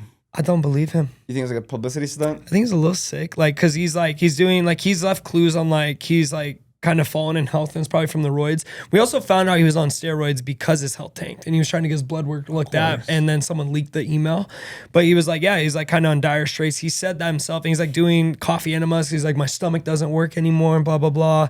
So he's probably having, like, honestly, steroids are bad for the liver. Liver's precursor to almost everything. It's your detoxification organ, and like if your gut's fucked, it's usually your liver's fucked too. So he's probably having some shit like that go on, but. This is the most famous he's ever been, right when his documentary came out. And like everyone else is meeting with him, and like the people who are hanging out with him, like, I think Liver King's just misunderstood. They're not like going like he needs help, you know? His family's not saying anything, the film crew's not saying anything. Then he gets on, he kind of makes sense, but doesn't make sense on his weird rants, you know? And I was like, he's playing into this shit. Do you think like how you know how he went viral, right? Boom, viral. Yeah. The stuff he talks about is true, right? Like grounding, everything he talks about is true. Yeah. But do you think people would have stopped and listened if he didn't look the way he looked? No, absolutely not. No. That's why I tell you, like, I get past the steroid. Yeah. For me, honestly, if you don't think he's not on steroids, you're crazy. His message is like his message is a good message and a true message. No. But yet, would you have stopped and watched his videos if he didn't look like a genetic freak? You wouldn't have. That was the thing. Like, it was his look. His it was appearance. the whole, because if he was fat, everyone was saying the same exact shit in deeper circles. Mark Sisson was saying that. You have carnivore guys saying that and all that, but then he came out jacked as fuck and goes, no, this is what it'll get you. That's what caught your attention. Yeah, and like he sold his soul kind of in that regard, or like his authenticity. It might be another thing, like he's just lied for so long in the public eye and is hated that like he's kind of crashing out mentally. But look at what, I mean, I'm not justifying it. I don't like this route. I would never do it, but like there was a silver lining into it. Like he helped people, he helped his family, he spread a good message, but like you can't do it inauthentically like that, you know? So even like to me, like you know, I was from the islands, right? The barefoot thing is a big thing. Yeah. Bro, it's so real. Yeah, that's what Gershon's doing. He's doing PMF. I tell people, it's like, bro, like put your feet on the ground. Like you gotta walk around barefoot. Feel the mana. Feel the mana. That's what my uncle used to tell me too, I guess. No, you're just. But walk around barefoot. He's like, nah. I still kind of want to have them on. So. Yeah. No, but like that's like my morning routine and evening routine. When I water grass, I walk around. I do my whole yard barefoot, and I water my grass barefoot. Like people don't understand how electrical we are, and that's the thing is like we think we're chemicals. You drink a I chemical, you fucked up take a this weekend, chemical. bro. I wore sunblock. Don't talk to me. Sorry, bro. Arm back, I yeah. know. I like how you had the moment, like the whole podcast. Like I gotta tell him. I gotta fucking tell him. I have a confession. You folded it like 2 minutes left. Sorry, bro. I looked up to confession, the guy on I know. vacation just immediately. I have a confession. I know. Yeah. I did it like this. No, just joking. I thought you said you have a patch of turf in your backyard. Bro, yeah. But no, like it's serious. You're a chemical, or I mean, you're an electrical creature. Chemicals, all they do is they influence the electrical thing. What does alcohol do? It fucks up the synapses in your brain and it dumps other chemicals that affect the electrical signaling in your body. I just was watching a thing like like your brain when you get a headache, your brain actually can't sense that it has a headache. Right? It's an electrical signal telling you, yeah. So I had bad stomach, I had like IBS and it just came out as like a pain. So I'd get like pains like maybe twice a month, 3 times a month, or like once every other month. And it would be only at night. I figured out the root cause was histamine, which I'm now thinking is related to like mercury burden, but not to go down that road. But I remember like I'd get 8 hours of the worst pain of my life, just this dull ache, and I would just sit in a ball. And I remember I started meditating. I was like, okay, so like, what the fuck's going on? Like, there's nothing wrong. So what's going on? I was like, it's a signal. And my brain's saying it's bad. It's subjective, you know? Like, what if I could, and like you go down that rabbit hole, but like you don't feel it. It's an electrical signal, you know? And that's what feeling is. It's so fucking deep. It's weird. But yeah, That's crazy. I didn't take a mushroom, I swear. That was just I go to the bathroom. Yeah, exactly. I came back. You're like, yeah, fucking went to the bathroom, started talking about fucking spirit, energy. Yeah, I'll see that. No, yeah. Sure, I'm on that. Hanu. I'm on that retent. Yeah, but day one today. After that, I had to go. The quad talk got me going. We gotta try it How out. long are you going I'll do a month. under retention? This Damn. one, I've never done more than a month, month. bro? Does it ever leak? No, I know a lot of people are like, If it leaks, You're is it pretty cheating? jizz. Is it like you cheating, not knowing you Can cheated? pretty jizz, I think bro? so, because it's like you spill the seed, you spill the energy. I don't know, because even when I man. don't retent, but like if I don't have action, it's not the same. You don't have like blue know? balls? No, I'm Shout out to my cool. wife, but you fuck, I don't give a you ain't fucking. I'm at that no point waves where coming. I wake up in the morning and like fucking pinching a tent, dude. I'm just like, I gotta roll over on my Walking around stomach now. to put it down. You gotta pee like against the wall, I guess. Yeah, you Just had to hold salute Put him him down Yeah. with that, you fucking. I sit down and tuck it under my thigh. Squeeze it. If I'm out in public, you gotta tuck it up in the waistband. too, yeah. Nah, most of the time when it's like that, I just go in the shower. I just jump right in the shower and just turn the shower on. Just Yeah. Oh, God. Just on top of my shampoo and stuff. The fucking plain thing. You see Connor's nude? I never seen it. He But had I a just seen weight. like, I didn't see it. But somebody I said it was heard big. he tied a, I don't know. He tied a weight like a 1 pound dumbbell to it, and he saw the erection. So he said it like. Shut up, So he said it like he was like Was he, like, lifting doing weights, like his dick was lifting No, it weights. was just a picture. It was just hanging That's fucking down. big, bro. Fuck the whole fuck. That big. Fuck, I wish. If I- You saw him. Yeah. I never seen I it. never I seen tried, it. to, I tried to look it up after, and it's like a lot harder to find now for some reason. But like when Gary's it was describing him. when it was first posted, I was like, oh wow, Connor, kind of average, huh? This motherfucker's on one. No, because yo. you know what he's wearing like when he went on like the Floyd Mayweather tour, Right? right? Fucking Like, all bulgy in there. yeah, fucking was like out. Like, Package. You would Rampage you Jackson would action. think it would be like a 10-inch or 9-inch, Yeah. right? But it was average. Average. It was like slightly above average. Okay. Fuck. Like it was. I never see him. I felt so fuck, comparable, so I was like, he had to be hard during these This press bro's conferences. capping like a motherfucker. Probably like Bro, edging He himself probably all had the a time. 9. He probably had a 9. He's like, yeah, it's average. You know, I was Average. comparing. You know, No, I I thought it'd be swear, bro. huge. Oh, okay, average yours, you fuck. Holy shit. He's only like 5'9", Nine. Yeah, but Right? 5'10", I about it. 5'9", 100 and maybe like 180 right now because he's kind of big. But it was like But maybe the angle never looked good. Maybe. it was a little crooked. Oh, it was crooked. It was a little crooked. Oh, he was like he's a lefter or Fucking righter. bank turn, yeah. Fuck. If you bend, long, you man. long, you fuck. I brought my videographer for this. He's like shit. laughing Yeah. over there. Yeah, Yeah. he's fucking dying Bro, out there. fuck. Yeah. Long You should see our foreskin. vlogs. Look, He's got to foreskin. cut Foreskin. everything. Oh, like a blooming flower. Bro, no, that Anteater. foreskin is like an extra like inch half kind. Bro, I know some Long- boys who got Really? injections. They went and did the injection and say it's the best thing Inject ever. No, what? yeah. Injections for what? You inject. Oh, inject but that's it. mostly girth, right? Yeah, but it grows it too. I guess they do Yeah, it because the skin Bro, stretches out. So I have I a was trying to get us sponsored by one of them that does the procedure. really before and afters. So it's just the before and after of the girl. We get bottle bigger. No, well, so dicker. they I have a doctor and I used to do his IT. He's a plastic cosmetic surgeon, and he calls me all the time. So every now and then he'll just call me. He's like, Vance, we're gonna do hair transplant. Vance, we're gonna take hair from the back, put in the front. I need test patient. So I'm like, always like, cool, whatever. He gives me those things. One day he's going, he's like, Vance, we're gonna do penis enlargement surgery. We're gonna snip the tendon and then add an inch in length, whatever. I was like, snip a what? And he was like, snip the tendon in the back, and then we'll remove some tendon and add into the length, and What you'll back hang. the tendon? What So there's a tendon they You look real snip. interesting. I know. Like, what the fuck? It's like there's the a gooch. tendon Oh my God, underneath in the Charlie, gooch. They fuck. snip and it hangs longer after that. Really? Bro, I've been jelking since like 9th grade. I've got Fuck, my I'm a max Marine. potentials. Like we're getting there. Hey, yeah. wait, you know why? Why? Late puberty kid. Yeah. Same with me. I was late Really? puberty kid, so I was like, how do I get caught up? Bro, I Really? used to work it out all the time. You Oh yeah, listen, I I used to was- hear like I was- techniques in the football locker room, like always like get some Yeah, length, you just like gotta stretching fill it it with out. blood Wrestling, and you should do that. stretch You it. fuck. Well, you should wrestle. Okay, right. Pull the Before we blood go- into it, I'm right? above You should get a average, chubby so or it's you like, chubby it him up makes- before you wrestle. You fuck. I always felt like I was a girthy one. Yeah. Okay, fuck. Yeah. Not saying I was like gifted, but I feel never had any bad reviews. Truly, fuck. I guess. It was a girthy. Bro, I listened to this comedian. He was like, dude, girls are fucking nuts. He was like, I was sleeping with this girl, and she's like, you don't mind, right? And pulled out a toy. He was like, could you imagine if I was banging a girl and halfway there was like, you don't mind, right? And I pulled out a fleshlight. And he was like, also like, how do we keep up with their vibrators? Like the German engineer, you got one that goes in here and there, circles here, spits there. He's like, guys, like for us, they had some dudes like, I bet you they'd fuck a flashlight. And he made a flashlight. I was pissing myself, dude. But yeah. Bro, no, so sometimes like OnlyFans girls rent the shop and they do content here, right? But they do like their private videos that they send. Bro, this girl comes with a bag.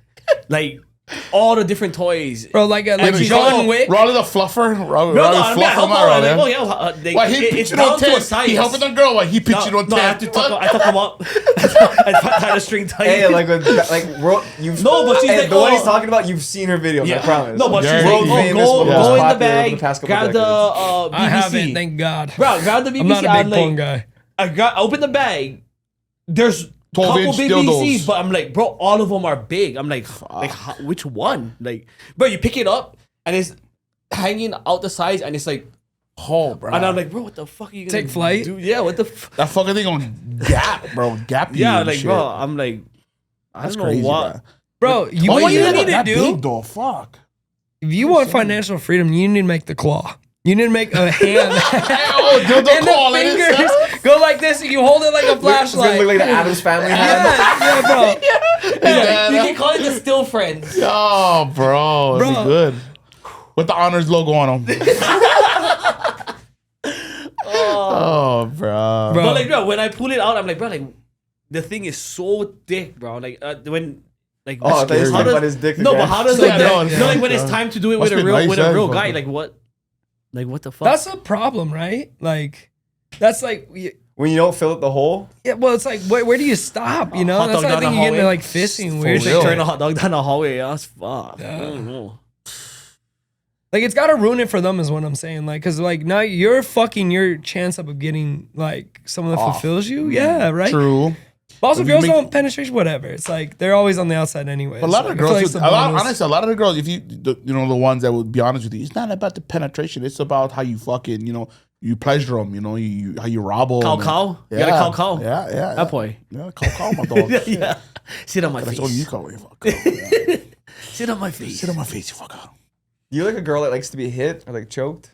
Oh, I No. love to be choked. I had a You? fair share. Yeah. I had a girl try to choke me once. I I love that almost shit. fucking armbarred her. I love it. You gotta learn today.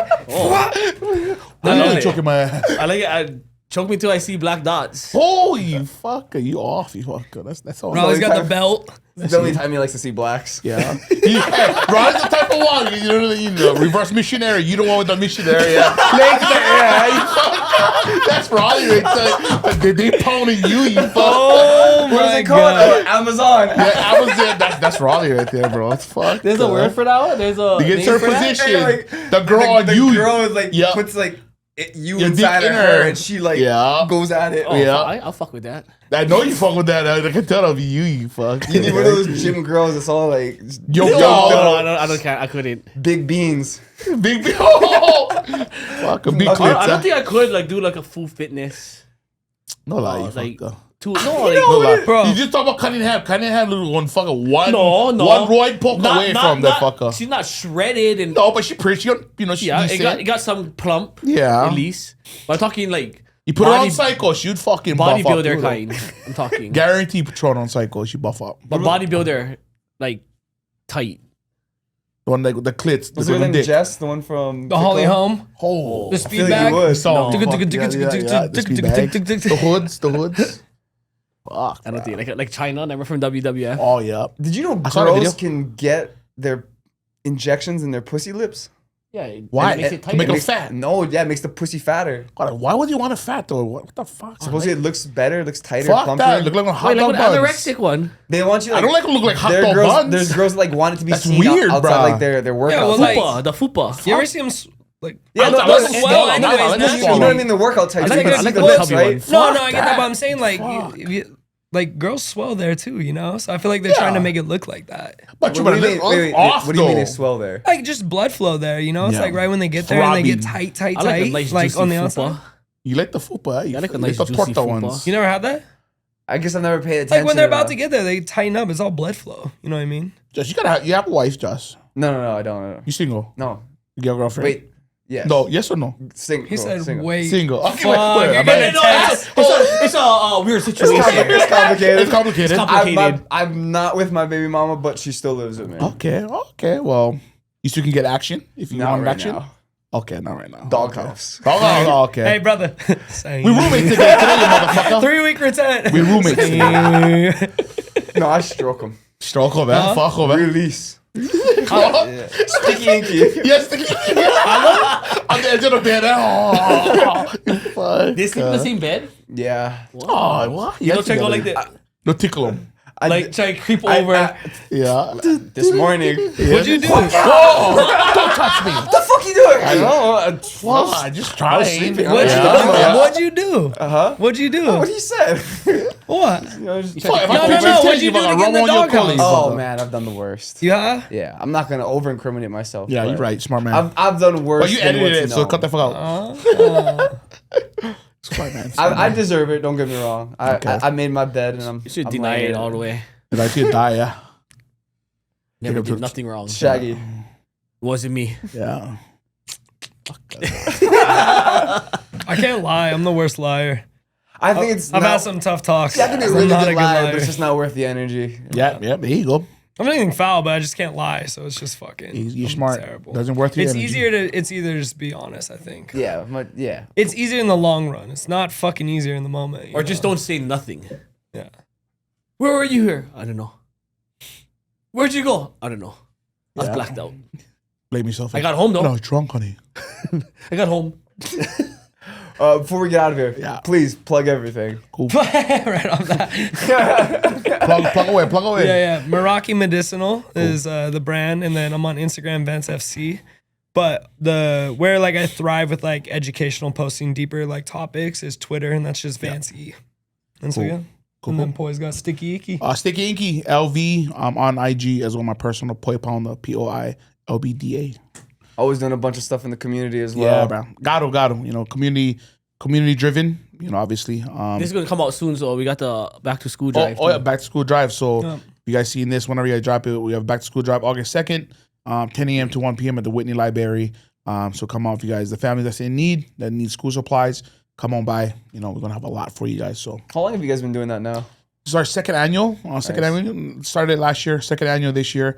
So we're growing it every year, man. We're just trying to make something big and better for the community. So yeah, just got to. How I grew up, man. I literally grew up living in IHS, like homeless, sleeping in bathrooms and shit like that. So that's why I'm so community driven. It's because I was very unfortunate, you know, growing up. So that I can give back now and do what I can do now is just a blessing. And then I got put in a position where, you know, if I can do it and give back to the up in generation coming, I'm gonna do it. Yeah.